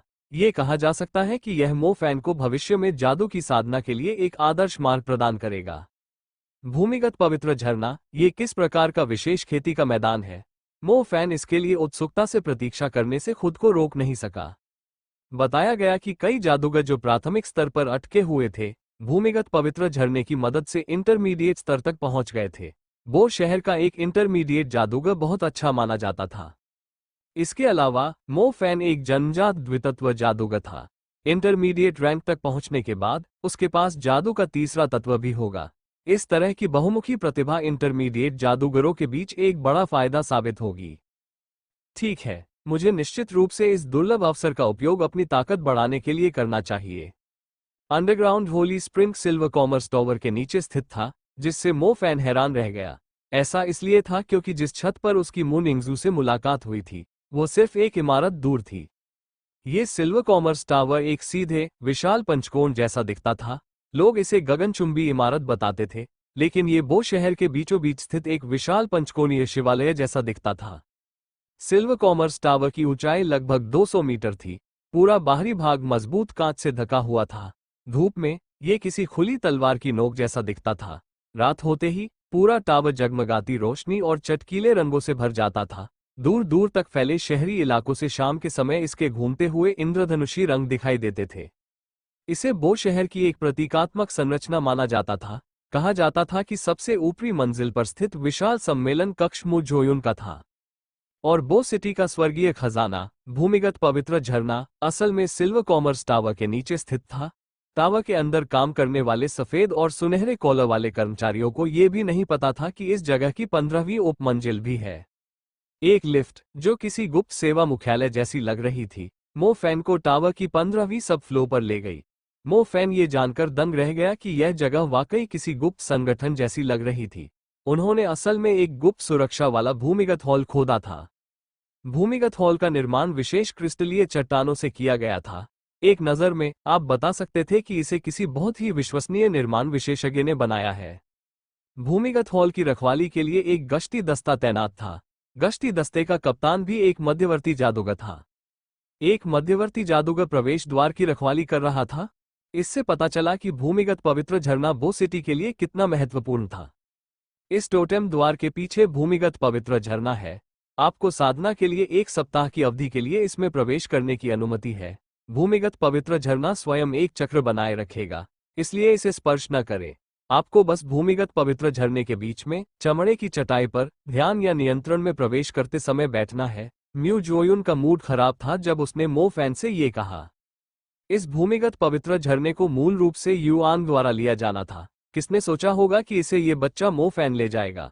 ऐसे में मू जोयुन का मूड अच्छा कैसे हो सकता है? मो फैन के साथ यहाँ तांग्युए भी थी। तांग्युए ने धीरे से मो फैन को इशारा किया कि उसे अंदर जाकर उसके एकांतवास में जाना चाहिए। ओह, मेरे पास आपको देने के लिए कुछ है, श्रीमती तांग्यू ने मो फैन से कहा, जैसे ही वो कुछ सोच रही थी। मुझे कुछ देना है? मो फैन आश्चर्यचकित था। श्रीमती तांग्यू ने हवा से बैंगनी और लाल रंग की 4 अलग अलग किताबें निकाली। किताबों पर तारों और स्टार पाथ प्रिंट के हल्के धब्बे जैसे कुछ उकेरा हुआ था। ऐसा लग रहा था जैसे कोई पूरा किया हुआ जादुई चित्र हो। श्रीमती तांग्यू, जब आप चीजें बांटती हैं तो आप वाकई बहुत उदार होती हैं। यह एक अनमोल स्टार एटलस बुक है और आपको तो 4 भी दी गई है। ये सचमुच मुझ जैसे अमीर प्रांतीय व्यक्ति के क्षितिज को व्यापक बना रही है। किनारे खड़े म्यू जोयुन ने तुरंत उन किताबों को पहचान लिया जो श्रीमती तांग्यू बांट रही थी। उसका चेहरा कड़वा हो गया। ये स्टार एटलस बुक क्या है? भ्रमित मो फैन ने पूछा। भूमिगत पवित्र झरने के बपतिस्मा का अनुभव करने के बाद आप निश्चित रूप से एक मध्यवर्ती जादूगर बनने से बहुत दूर नहीं होंगे। मुझे यकीन नहीं है कि मैं आपको सिखाने के लिए यहाँ रहूंगा या नहीं, इसलिए मैं आपको ये स्टार एटलस पुस्तकें विदा के उपहार के रूप में दे रहा हूँ, ताकि मध्यवर्ती स्तर तक पहुंचने के बाद आप अपनी सुरक्षा का कोई उपाय कर सकें। श्रीमती तांग्यू ने स्टार एटलस पुस्तक के कार्यों के बारे में आगे बताने से पहले थोड़ी देर रुककर कहा, आप पहले से ही जानते हैं कि प्राथमिक जादूगरों को एक तारापथ बनाने के लिए अपने तारों को जोड़ना आवश्यक है। एक तारापथ बनने के बाद मंत्र का निर्माण होगा। मो फैन ने सिर हिलाया। ऐसा लगा जैसे वह अपने शिक्षक को उसे और भी उच्च स्तर की मैजिक क्लास देते हुए सुन रहा हो। मध्यवर्ती स्तर पर पहुंचने के बाद आपका स्टारडस्ट एक नेबुला में बदल जाएगा। यह नेबुला स्टारडस्ट से भी ज्यादा विशाल होगा और इसमें कुल 49 तारे होंगे। मध्यवर्ती जादू के लिए आपको इन 49 तारों को एक स्टार एटलस में जोड़ना होगा। मध्यवर्ती जादू तभी पैदा होगा जब स्टार एटलस उभरेगा, श्रीमती तांग्यू ने समझाया। स्टारडस्ट का नेबुला में बदलना, 49 तारे आपस में जुड़कर एक स्टार एटलस बनाते हैं जो इंटरमीडिएट मैजिक बन जाता है। मो फैन के दिल ने चुपचाप इन महत्वपूर्ण शब्दों को याद किया। तुम्हें यह समझना चाहिए कि 7 तारों पर नियंत्रण पाने के लिए साधना में बहुत लंबा समय लगता है। 49 तारों की कठिनाई 2 या 3 गुना ज्यादा नहीं होगी। अगर तुम अपने स्टारडस्ट को नेबुला में भी बदल दो, तब भी तुम्हें मध्यवर्ती स्तर का जादू करने में काफी समय लगेगा। इस स्टार एटलस बुक की खासियत यह है कि जब तुम इसमें अपनी इच्छा डालोगे तो स्टार एटलस बुक एक विशेष आकर्षण छोड़ेगी जिससे तुम्हारे 49 तारे स्टार एटलस पर एक व्यवस्था बना लेंगे। अगर तुम्हारे पास सभी 49 तारों पर नियंत्रण पाने की शक्ति नहीं भी है, तो भी जब तक तुम्हारे नेबुला में पर्याप्त जादुई ऊर्जा है, तब तक वह अपना मध्यवर्ती जादू कर सकेगा, श्रीमती तांग्यू ने गंभीरता से समझाया। मो फैन का जबड़ा खुला रह गया। उसने कभी नहीं सोचा था कि इस दुनिया में ऐसी जादुई चीज होगी। स्टार एटलस बुक जैसी किसी चीज के साथ जादूगरों को नियंत्रण की इतनी जिद करने का क्या मतलब था? वे बस कुछ किताबें साथ ले जा सकते थे और काम चल जाता। म्यू जोयुन को ऐसा लग रहा था जैसे वो मो फैन के मन की बात समझ गया हो। फिर उसने ठंडे स्वर में कहा, अगर तुम्हारे पास पैसे भी होते तो भी तुम स्टार एटलस बुक नहीं खरीद पाते। तुम्हारी श्रीमती तांग्यू एक आम टीचर जितनी सीधी सादी नहीं है। मो फैन ने अपने सामने परिपक्व और सुंदर शिक्षक को देखा, उसके अंदर आश्चर्य पैदा हो गया। गौर से सोचने पर एक शिक्षक जो स्टारडस्ट मैजिक टूल से मामले को यूं ही सुलझा लेता है, उसका हाई स्कूल टीचर होना उतना आसान नहीं होना चाहिए। इसके अलावा मो फैन ने श्रीमती तांग्यू के छाया मंत्र देखे थे। इसका मतलब था कि श्रीमती तांग्यू कम से कम एक इंटरमीडिएट जादूगर तो थी ही। तुम्हारे अंदर एक जन्मजात द्वैत तत्व है, इसलिए तुम्हारे लिए छोटे लोगों की ईर्ष्या से बचना मुश्किल होगा। ये किताबें तुम्हें अपनी सुरक्षा के लिए दी गई है। स्वाभाविक रूप से अगर तुम इन स्टार एटलस किताबों का इस्तेमाल करना चाहते हो तो जरूरी है कि तुम्हें अपने स्टारडस्ट को नेबुला में और 7 तारों को 49 तारों में बदलना होगा। अगर नहीं तो स्टार एटलस किताब तुम्हारे शरीर को सोख लेगी और तुम्हें मम्मी बना देगी, श्रीमती तांग्यू ने उसे गंभीरता से बताया। संपादकीय टिप्पणी। मुझे लगता है कि मो फैन ने मम्मी बनने वाला हिस्सा पूरी तरह से अनदेखा कर दिया है। मो फैन ने कृतज्ञता में अपना सिर हिलाया, वो वास्तव में भावुक हो गया। उसका और श्रीमती तांग्यू का रिश्ता बस एक सामान्य छात्र शिक्षक का था, फिर भी वो उसका बहुत ख्याल रखती थी। ऐसा लग रहा था कि उसे जल्दी से एक इंटरमीडिएट जादूगर के स्तर तक पहुंचना होगा और फिर खूब सारा पैसा कमाना होगा ताकि वह उससे शादी कर सके, तभी वो इस उपकार का बदला चुका पाएगा। धन्यवाद श्रीमती तांग्यू, मैं निश्चित रूप से अपना सर्वश्रेष्ठ प्रयास करूंगा, मो फैन ने ईमानदारी से कहा। तांग्यू मुस्कुराई, उसकी चमकदार आंखों को उससे कुछ उम्मीदें थीं। तुम्हें खुद पर ज्यादा घमंड नहीं करना चाहिए। इस भूमिगत पवित्र झरने का स्वर्ग और पृथ्वी आत्मा तालाब बुरा नहीं है। हालांकि ये तुम्हें मध्यवर्ती स्तर तक पहुंचने में मदद नहीं कर पाएगा। ये तुम्हें केवल मध्यवर्ती स्तर के चेकपॉइंट की ओर एक बड़ा धक्का देगा। अगर तुम सचमुच आगे बढ़ना चाहते हो, हे अभी भी तुम्हारे लिए बहुत दूर है, म्यू जुओयुन ने ठंडे स्वर में कहा। तांग्यू ने अब कुछ नहीं कहा। उसने उसे वह पहले ही दे दिया था जो वह उसे देना चाहती थी, इसलिए वो जाने के लिए मुड़ गई। म्यू जोयुन उस बच्चे की तरफ देखने में बहुत आलसी था, जो उसके पूरे शरीर को बकवास कर रहा था। उसने हाथ हिलाकर भूमिगत पवित्र झरने के रक्षकों को इशारा किया कि वे मो फैन को अंदर खींच लें और उसे अंदर बंद कर दें। सब लोग एक साथ हो जाओ। पिछली बार ग्राउंड गटर रैट ने लगभग इस जगह को पा ही लिया था। अगर भूमिगत पवित्र झरने का गर्म पानी रिसकर किसी मुसीबत को बुला ले तो तुम लोगों से जरूर पूछताछ होगी। पहरेदारों का कप्तान लियांग बिन चिल्लाया। कैप्टन, चिंता मत करो, ऐसा मामला दोबारा नहीं होगा। दूसरे पहरेदारों ने गंभीर प्रतिज्ञा की। भूमिगत पवित्र झरने में प्रवेश करने से पहले मो फैन ने गार्डों से जो आखिरी बात सुनी थी, उसने मो फैन को उस एक आंख वाले जादुई भेड़िए के बारे में सोचने पर मजबूर कर दिया जो लगभग विकसित हो चुका था। एक आंख वाले जादुई भेड़िए ने भूमिगत पवित्र झरने के रिसते हुए गर्म पानी को अपने अधिकार में ले लिया था, जिससे वह भयानक रूप ले चुका था। इस तर्क को ध्यान में रखते हुए, अगर मैं यहाँ पूरे 7 दिन साधना करूं, तो क्या मेरा पूरा अस्तित्व उड़ान नहीं भरेगा? भूमिगत पवित्र झरना गहरे हरे रंग के पत्थरों से बना एक बंद क्षेत्र था। हर पत्थर की सतह पर एक अजीब जादुई चित्र और मंत्र उकेरा हुआ था। खैर, मो फैन एक पढ़ा लिखा इंसान था। वो इन रेखा चित्रों के पीछे के कुछ अर्थ समझ सकता था, और अगर वो गलत नहीं था, तो ये उन्नत स्तर के सुरक्षात्मक जादू के मंत्र ही होंगे। इस तरह यह कोई साधारण पत्थर से बनी जगह नहीं थी। दरअसल, अगर भूकंप भी आता, तो भी इस जगह पर जरा भी असर नहीं पड़ता। यह सही मायनों में एक बेदाग सुरक्षा व्यवस्था थी। शुरू में मो फैन को लगा कि यह भूमिगत पवित्र झरना एक बड़ा स्नानघर है। वो अपने कपड़े उतारकर उसमें लेट जाता और इसका पूरा आनंद लेता। हालांकि कुछ मेहराबों से गुजरने के बाद मो फैन ये जानकर हैरान रह गया कि भूमिगत पवित्र झरना तो बस एक चौकोर आकार की पत्थर की सीढ़ियों वाली वेदी थी। पत्थर की वेदी में 4 परतें थीं। सबसे नीचे वाले में एक छोटा सा छेद था जो एक परिपथ चैनल का काम करता था। पवित्र झरने का साफ पानी, जो लगभग पारदर्शी था, उस छोटे से पत्थर के चैनल से धीरे धीरे बह रहा था। मो फैन ने कुछ देर तक ध्यान से देखा, लेकिन उसे इसमें कुछ खास नहीं लगा। जैसे ही वो पत्थर की सीढ़ीदार वेदी पर बैठकर म्यू जोयुन के निर्देशों के अनुसार साधना शुरू करने वाला था, अचानक उसकी छाती पर रखा छोटा लोच पेंडेंट अजीब सी मधुर ध्वनियां निकालने लगा। तुम किस बात से उत्साहित हो रहे हो? ऐसे नाटक कर रहे हो जैसे तुम ये सब पी सकते हो। मो फैन ने तुरंत उसे डांटना शुरू कर दिया। वर्तमान लिटिल लोच पेंडेंट एक spirit grade stardust magic tool था। मो फैन न केवल प्रतिदिन 14 घंटे ध्यान कर पाता था, बल्कि लिटिल लोच पेंडेंट से वह विशेष ऊर्जा भी प्राप्त कर पाता था जिससे उसके दो स्टारडस्ट पोषित होते थे। यही कारण था कि मो फैन इतने कम समय में दो तत्वों को तीसरे स्तर तक विकसित कर पाया।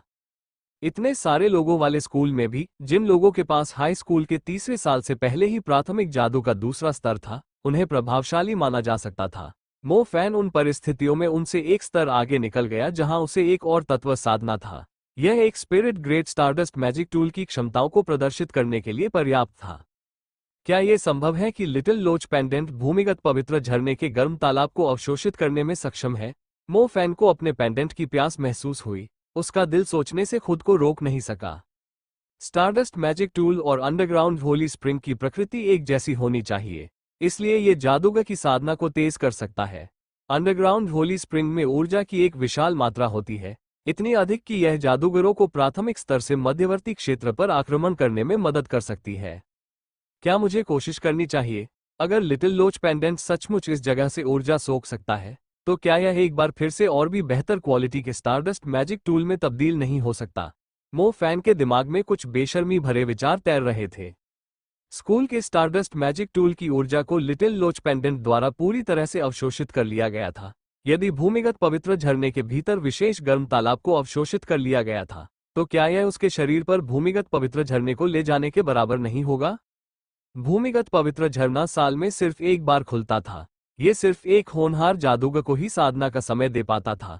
बस इसी वजह से बहुत से लोग इसकी प्रशंसा करते थे। अगर अरे, मैं नहीं कर सकता। स्कूल का स्टारडस्ट मैजिक टूल लिटिल लोच पेंडेंट में समा गया और कचरे में बदल गया। वो बस श्रीमती टैंग्यू का शुक्रिया अदा कर सकता था, जिन्होंने इस मामले को सुलझाने में उसकी मदद की थी। इस बार यदि वो संपूर्ण भूमिगत पवित्र झरने को अपने में समाहित कर ले, तो न केवल बो सिटी के सभी लोग पागल हो जाएंगे, बल्कि उसे भी खंभे पर लटकाकर जला दिया जाएगा। ध्यानपूर्वक मनन करें, इस तरह के बड़े, अतार्किक मामले के बारे में न सोचना ही बेहतर है। छोटे लोच पेंडेंट, इतना उतावला मत हो। मुझे पता है कि यह चीज तुम्हारे लिए एक बड़ा इनाम है। हालांकि अगर तुम ऐसा करोगे तो तुम्हारे दादा यानी मैं वो शहर के लोगों द्वारा कुचल दिए जाऊंगा। इसलिए तुम अपनी मर्जी से कुछ भी नहीं कर सकते। हम 7 दिनों के लिए चुपचाप यहाँ एकांत में रहेंगे, फिर परीक्षाएं पास करेंगे, विश्वविद्यालय में प्रवेश लेंगे और फिर राक्षसों को वश में करेंगे और दुनिया को बचाने के लिए राक्षसों का वध करेंगे। मेरा बायां हाथ मू निंगजियो के चारों ओर लिपटा होगा और दायां हाथ तांग्यू के पास टिका होगा। जब समय आएगा तो हम तुम्हारे लिए एक महिला पेंडेंट भी ढूंढेंगे। मो फैन ने मन ही मन सपना देखा। लिटिल लोच पेंडेंट को ऐसा लग रहा था मानो वो सचमुच समझ गया हो, क्योंकि अब वो आंख मूंदकर परेशान नहीं कर रहा था। वो फिर से आज्ञाकारी होकर मो फैन की छाती पर लेट गया। मो फैन ने गहरी सांस ली। अरे, क्या ये सच में एक पेंडेंट है? ये खिलाड़ियों की दुनिया में एक छोटे से राक्षस राजा की तरह क्यों व्यवहार कर रहा है? चमड़े की चटाई पर बैठने के बाद मो फैन को अपने अंदर ऊर्जा का संचार महसूस हुआ, जो पेंडेंट के पोषण के समान था, भले ही उसने ध्यान नहीं किया हो। विशेष गर्म तालाब से मिलने वाला पोषण लिटिल लोच पेंडेंट से कहीं ज्यादा शक्तिशाली था। अगर स्टारडस्ट मैजिक टूल्स को सामान्य श्रेणी और स्पिरिट श्रेणी में बांटा जाए, तो भूमिगत पवित्र झरने से मिलने वाला खेती का पोषण निश्चित रूप से बेहतरीन था। ऐसा लग रहा था जैसे उसका पूरा अस्तित्व उड़ने के लिए तैयार हो रहा हो। उसकी बिजली और अग्नि तारा धूल, जो संतृप्त अवस्था में थी, हिलने लगी। वे 2 शिशुओं की तरह थे जिन्होंने अचानक मां का दूध छू लिया और वे बेतहाशा उसे चूसने लगे। हर बार जब वे चूसते तो उनके शरीर थोड़ा थोड़ा फैलने लगते। जब वो पहली बार जागा तो दोनों तारा धूल सचमुच बहुत छोटे थे। उसके पूरे आध्यात्मिक ब्रह्मांड में वे सचमुच छोटे तारा धूल जैसे लग रहे थे। उनकी चमक कुछ गहरी और अस्पष्ट थी। कभी कभी उन्हें ढूंढना भी मुश्किल होता था। 3 साल की साधना के बाद तारा धूल धीरे धीरे फैलते गए। उनकी चमक स्पष्ट और स्पष्ट हो गई। उसका पूरा तारा धूल ऐसा लग रहा था मानो उसने अपना एक अलग क्षेत्र बना लिया हो, क्योंकि उसमें एक रहस्यमयी ऊर्जा दिखाई दे रही थी। इस समय दोनों स्टारडस्टों में सूक्ष्म विस्तार था। हर घंटे में परिवर्तन मो फैन के पूरे सप्ताह के कड़वे खेती के समान था। ये बहुत अच्छा है। यह अनुभव लगभग धोखा देने जैसा है। मो फैन का दिल अतुलनीय रूप से उत्तेजित हो गया। उसने कभी सोचा भी नहीं था कि उसे खुद भी साधना का ऐसा असाधारण अवसर सहयोग से मिल जाएगा। ऐसा लग रहा था मानो उन धनी दूसरी पीढ़ियों से संसाधन चुराना जरूरी हो। एक मूर्ख भी इतनी तेजी से साधना में अपने साथियों से आगे निकलकर विशेषज्ञ बन सकता है। संसाधन। बहुत सारे संसाधन ऐसे थे जो कुछ ही लोगों के हाथ में थे। अगर उसने अपनी द्वैत तत्व क्षमता का खुलासा न किया होता तो उसे भूमिगत पवित्र झरने तक पहुंचने का मौका नहीं मिलता। Spirit grade stardust magic tool से प्राप्त पोषण के साथ भूमिगत पवित्र झरने के प्रभावों के साथ 7 दिनों की साधना संभवतः उसे मध्यवर्ती जादूगर स्तर पर आक्रमण करने में सक्षम बना सकती है। कुछ समय पहले ही आए एक नए गार्ड वान तोंगलियान ने अपने कमांडिंग ऑफिसर से पूछा, कैप्टन लियांग बिन, क्या ये भूमिगत पवित्र झरना वास्तव में चमत्कारी है? हमारा वो शहर बहुत पुराना है, किन साम्राज्यों के युग से भी पुराना। कहा जा सकता है कि भूमिगत पवित्र झरना आज तक बचा हुआ है। जरा सोचिए, हमारे वो शहर में न तो आर्थिक स्थिति है, न ही प्रतिभा, न ही विकास, तो फिर हम दक्षिण में एक प्रतिष्ठित शहर क्यों है? ये सिर्फ भूमिगत पवित्र झरने के अस्तित्व के कारण है। ये कहा जा सकता है कि भूमिगत पवित्र झरने के बिना हमारा वो शहर ज्यादा से ज्यादा एक गांव के रूप में ही पहचाना जाता। गार्ड कैप्टन लियांग बिन ने जमीन पर अपनी सीट से शांत चेहरे के साथ उत्तर दिया। किन साम्राज्य से? क्या इसका मतलब यह नहीं कि इसका इतिहास 2000 साल से भी ज्यादा पुराना है? नए गार्ड ने चौंक कर पूछा। बिल्कुल, जब तक आप कोई प्राकृतिक रूप से संपन्न, मूर्ख, लाइलाज जादूगर नहीं है, तब तक वहां 1 घंटे साधना करना सामान्य दिनों में 3 दिन साधना करने के बराबर होगा। लियांग बिन के चेहरे पर कुछ आकर्षण झलक रहा था। लेकिन कैप्टन लियांग, वो शहर में केवल कुछ ही लोग हैं जो भूमिगत पवित्र झरने में प्रवेश कर चुके हैं, बगल में खड़े एक गार्ड ने बताया। लियांग बिन ने सिर हिलाया। वो उस पल को कभी नहीं भूल सकता जब वह वहां 7 दिनों तक रहा था और उसका आनंद लिया था। जो लोग किसी महान शक्ति के प्यासे थे, उनके लिए वो जगह 7 दिनों तक तबाही मचाने के लिए नियुक्त सुंदरियों के समूह से भी बेहतर थी। इसके अलावा भूमिगत पवित्र झरना, जो मध्यवर्ती स्तर तक पहुंचने में मदद कर सकता था, में भी एक बड़ी क्षमता थी।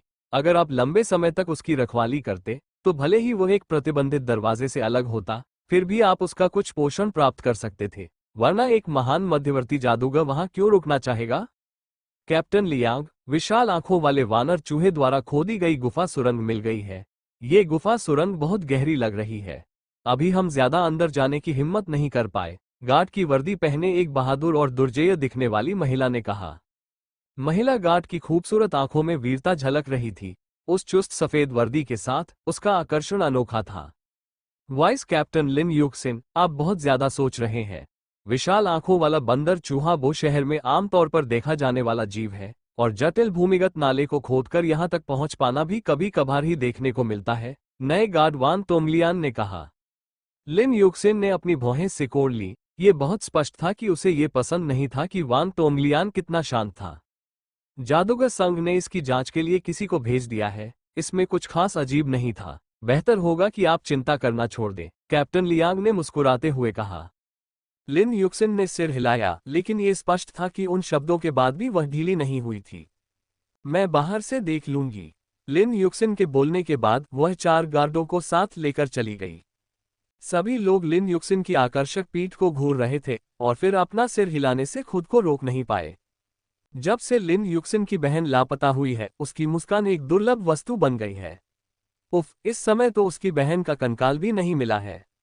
इतनी अच्छी मिडिल छात्रा अगर चली गई तो चली गई, टैन ने आह भरते हुए कहा। मैंने सुना है कि यह एक विशाल आंखों वाले बंदर चूहे द्वारा किया गया था। शायद, कौन जाने। उप कप्तान लिन युक्सिन के भूमिगत हॉल से चले जाने के बाद भी उसका दिल चिंता से भरा हुआ था। 1 साल पहले अपनी बहन के लापता होने के बाद से वह लगातार विशाल आंखों वाले वानर चूहों की तलाश में लगी हुई है। यहाँ तक कि वह वो शहर के भूमिगत सीवरों में विशाल आंखों वाले वानर चूहों द्वारा छोड़ी गई गुफाओं में भी घुस गई। भले ही मैजिक एसोसिएशन ने लोगों को जांच के लिए भेजा था, लिन युक्सिन अभी भी इस्तीफा नहीं दिया था। वह यह मानने को तैयार नहीं थी कि उसकी प्यारी छोटी बहन उसकी लाश देखे बिना ही इस दुनिया से गायब हो जाएगी। कल ही लिन युक्सिन को विशाल आंखों वाले वानर चूहे की गुफाओं में कुछ असामान्य चीज मिली। यह पानी था। सीवर में पानी होना बहुत आम बात थी। अगर कोई और इसे देखता तो उसे इसमें जरा भी अजीब नहीं लगता। हालांकि एक जल जादूगर की नज़र में वह कोई साधारण पानी नहीं था। सही मायने में कहें तो वह पानी भूमिगत पवित्र झरने के पानी जैसा ही था। भूमिगत पवित्र झरने का पानी सीवर सुरंगों में क्यों था? यह अविश्वसनीय रूप से अकल्पनीय था। भूमिगत पवित्र झरने की रक्षा की जा रही थी, उसकी एक बूंद भी कीमती थी।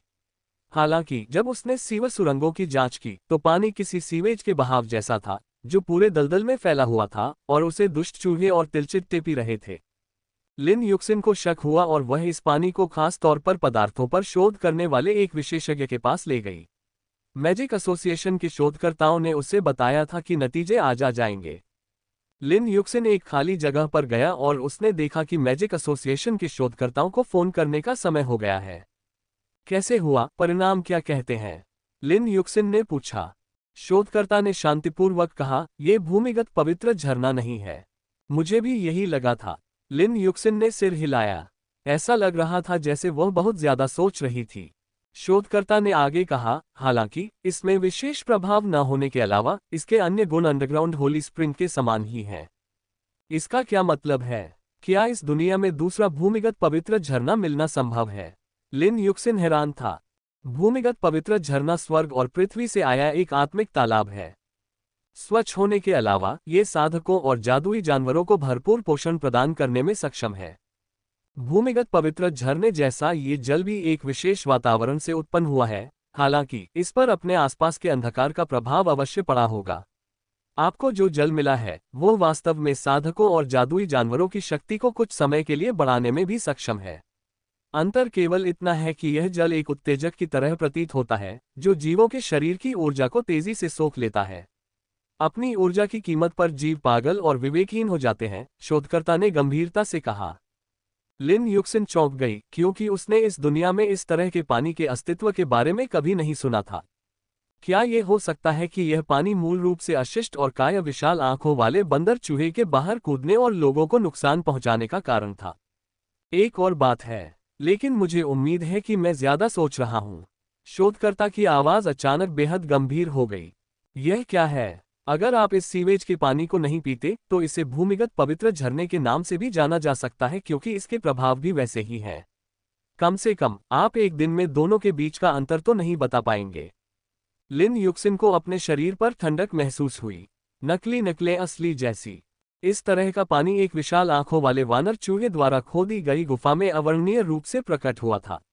1 साल पहले एक विशाल आंखों वाले वानर चूहे ने भूमिगत पवित्र झरने के स्थान को लगभग खोद डाला था। क्या यह सचमुच एक संयोग था? यह एक संयोग हो सकता है। लिन युक्सिन ने कठोरता से मुस्कुराया क्योंकि वह खुद इस पर विश्वास नहीं कर पा रही थी। मैं केवल यही आशा कर सकता हूँ। भारी बारिश होने वाली है, मैं आपको लेने सिल्वर कॉमर्स टॉवर आऊंगा। संभवतः आपके पास छाता नहीं होगा, शोधकर्ता ने कहा। मैं एक जल जादूगर हूं, क्या मुझे फिर भी छाते की आवश्यकता होगी? लिन युक्सिन ने कहा। ठीक है, चलो आज रात साथ में खाना खाते हैं। मुझे भूमिगत पवित्र झरने की रखवाली करनी है। ठीक है। लिन युक्सिन ने माथे पर शिकन के साथ फोन रख दिया। उसके दिल में कई संदेह बने रहे। एक सफेद पिकअप ट्रक जो अब धूसर हो रहा था स्ट्रोई पीक माउंटेन स्टेशन पर चढ़ रहा था।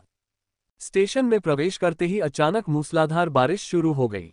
पल भर में पूरा पर्वतीय क्षेत्र लगातार बारिश में डूब गया। दूर पहाड़ों की चोटियों पर नारंगी धुंध छा गई। सामान लगभग बर्बाद हो चुका था। शुक्र है मैं ठीक समय पर यहां पहुंच गया। मो जियाक्सॉन ट्रक से बाहर कूद पड़ा और बाहर हो रही बारिश को देखकर डर गया। स्टेशन पर मौजूद कुछ अनुभवी लोगों ने टिप्पणी की, बारिश में रंग कैसे हो सकते हैं? अजीब बात है। हाँ, यह मूत्र के रंग जैसा दिखता है। हा हा हा। एक अन्य शिकारी जादूगर हंसा। मो जियाक्सिंग उनके पास से गुजरा और कुछ जाने पहचाने चेहरों का मुस्कुराकर अभिवादन किया। जब उसने लोगों को बारिश की अजीबोगरीब बातें करते सुना तो वह बारिश की चादर से ढके आसमान को देखे बिना न रह सका। किसी भी तरह से यह बारिश वास्तव में अजीब थी। योजक चिन्ह, योजक चिन्ह, योजक चिन्ह। स्टेशन सामान्य था। उत्तरी चौकी की रखवाली करने वाला व्यक्ति झानकोन का प्रत्यक्ष अधीनस्थ वान डुआनफेंग था। वान डुआनफेंग 1000 सैनिकों वाली रेजिमेंट का सेनापति था, एक मध्यवर्ती पृथ्वी जादूगर। वो शहर की रक्षा के मामले में उससे ज्यादा उल्लेखनीय कोई नहीं था। वान डुआनफेंग ने एक संयुक्त चमड़े का रेनकोट पहना हुआ था। वह गरिमापूर्ण और गंभीर मुद्रा में बारिश के बीच खड़ा था। उसकी निगाहें जोरदार बारिश से भीगे जंगल को गौर से देख रही थीं।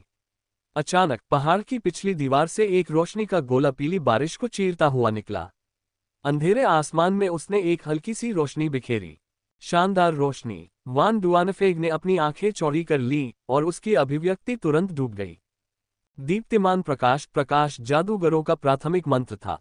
सेना में प्रकाश जादूगरों का उद्देश्य बहुत महत्वपूर्ण था क्योंकि वे संदेश और स्थान प्रेषित करने में सक्षम थे। ये चमकदार रोशनी एक आदिम सिग्नल बुलेट जैसी थी। जादुई जानवरों को इस तरह की रोशनी का कोई अंदाजा नहीं था, और अगर वे इसे देखते तो यह उनकी आंखों को आसानी से अंधा कर सकती थी। अगर सैनिक संदेश भेजने के लिए किसी और तकनीकी उपकरण का इस्तेमाल करते तो यह आसपास के जादुई जानवरों को उनकी जीपीएस लोकेशन भेजने जैसा होता। इस तरह की चमकदार रोशनी जादुई जानवरों को खदेड़ने और सिग्नल भेजने की एक रणनीति बन गई थी। कमांडर वान, वह एक चेतावनी संकेत है। समूह 3 हमें संकेत क्यों भेज रहा है? क्या यह हो सकता है कि कोई जादुई जानवर भाग रहा है? बगल में खड़े एक युद्ध जादूगर ने पूछा।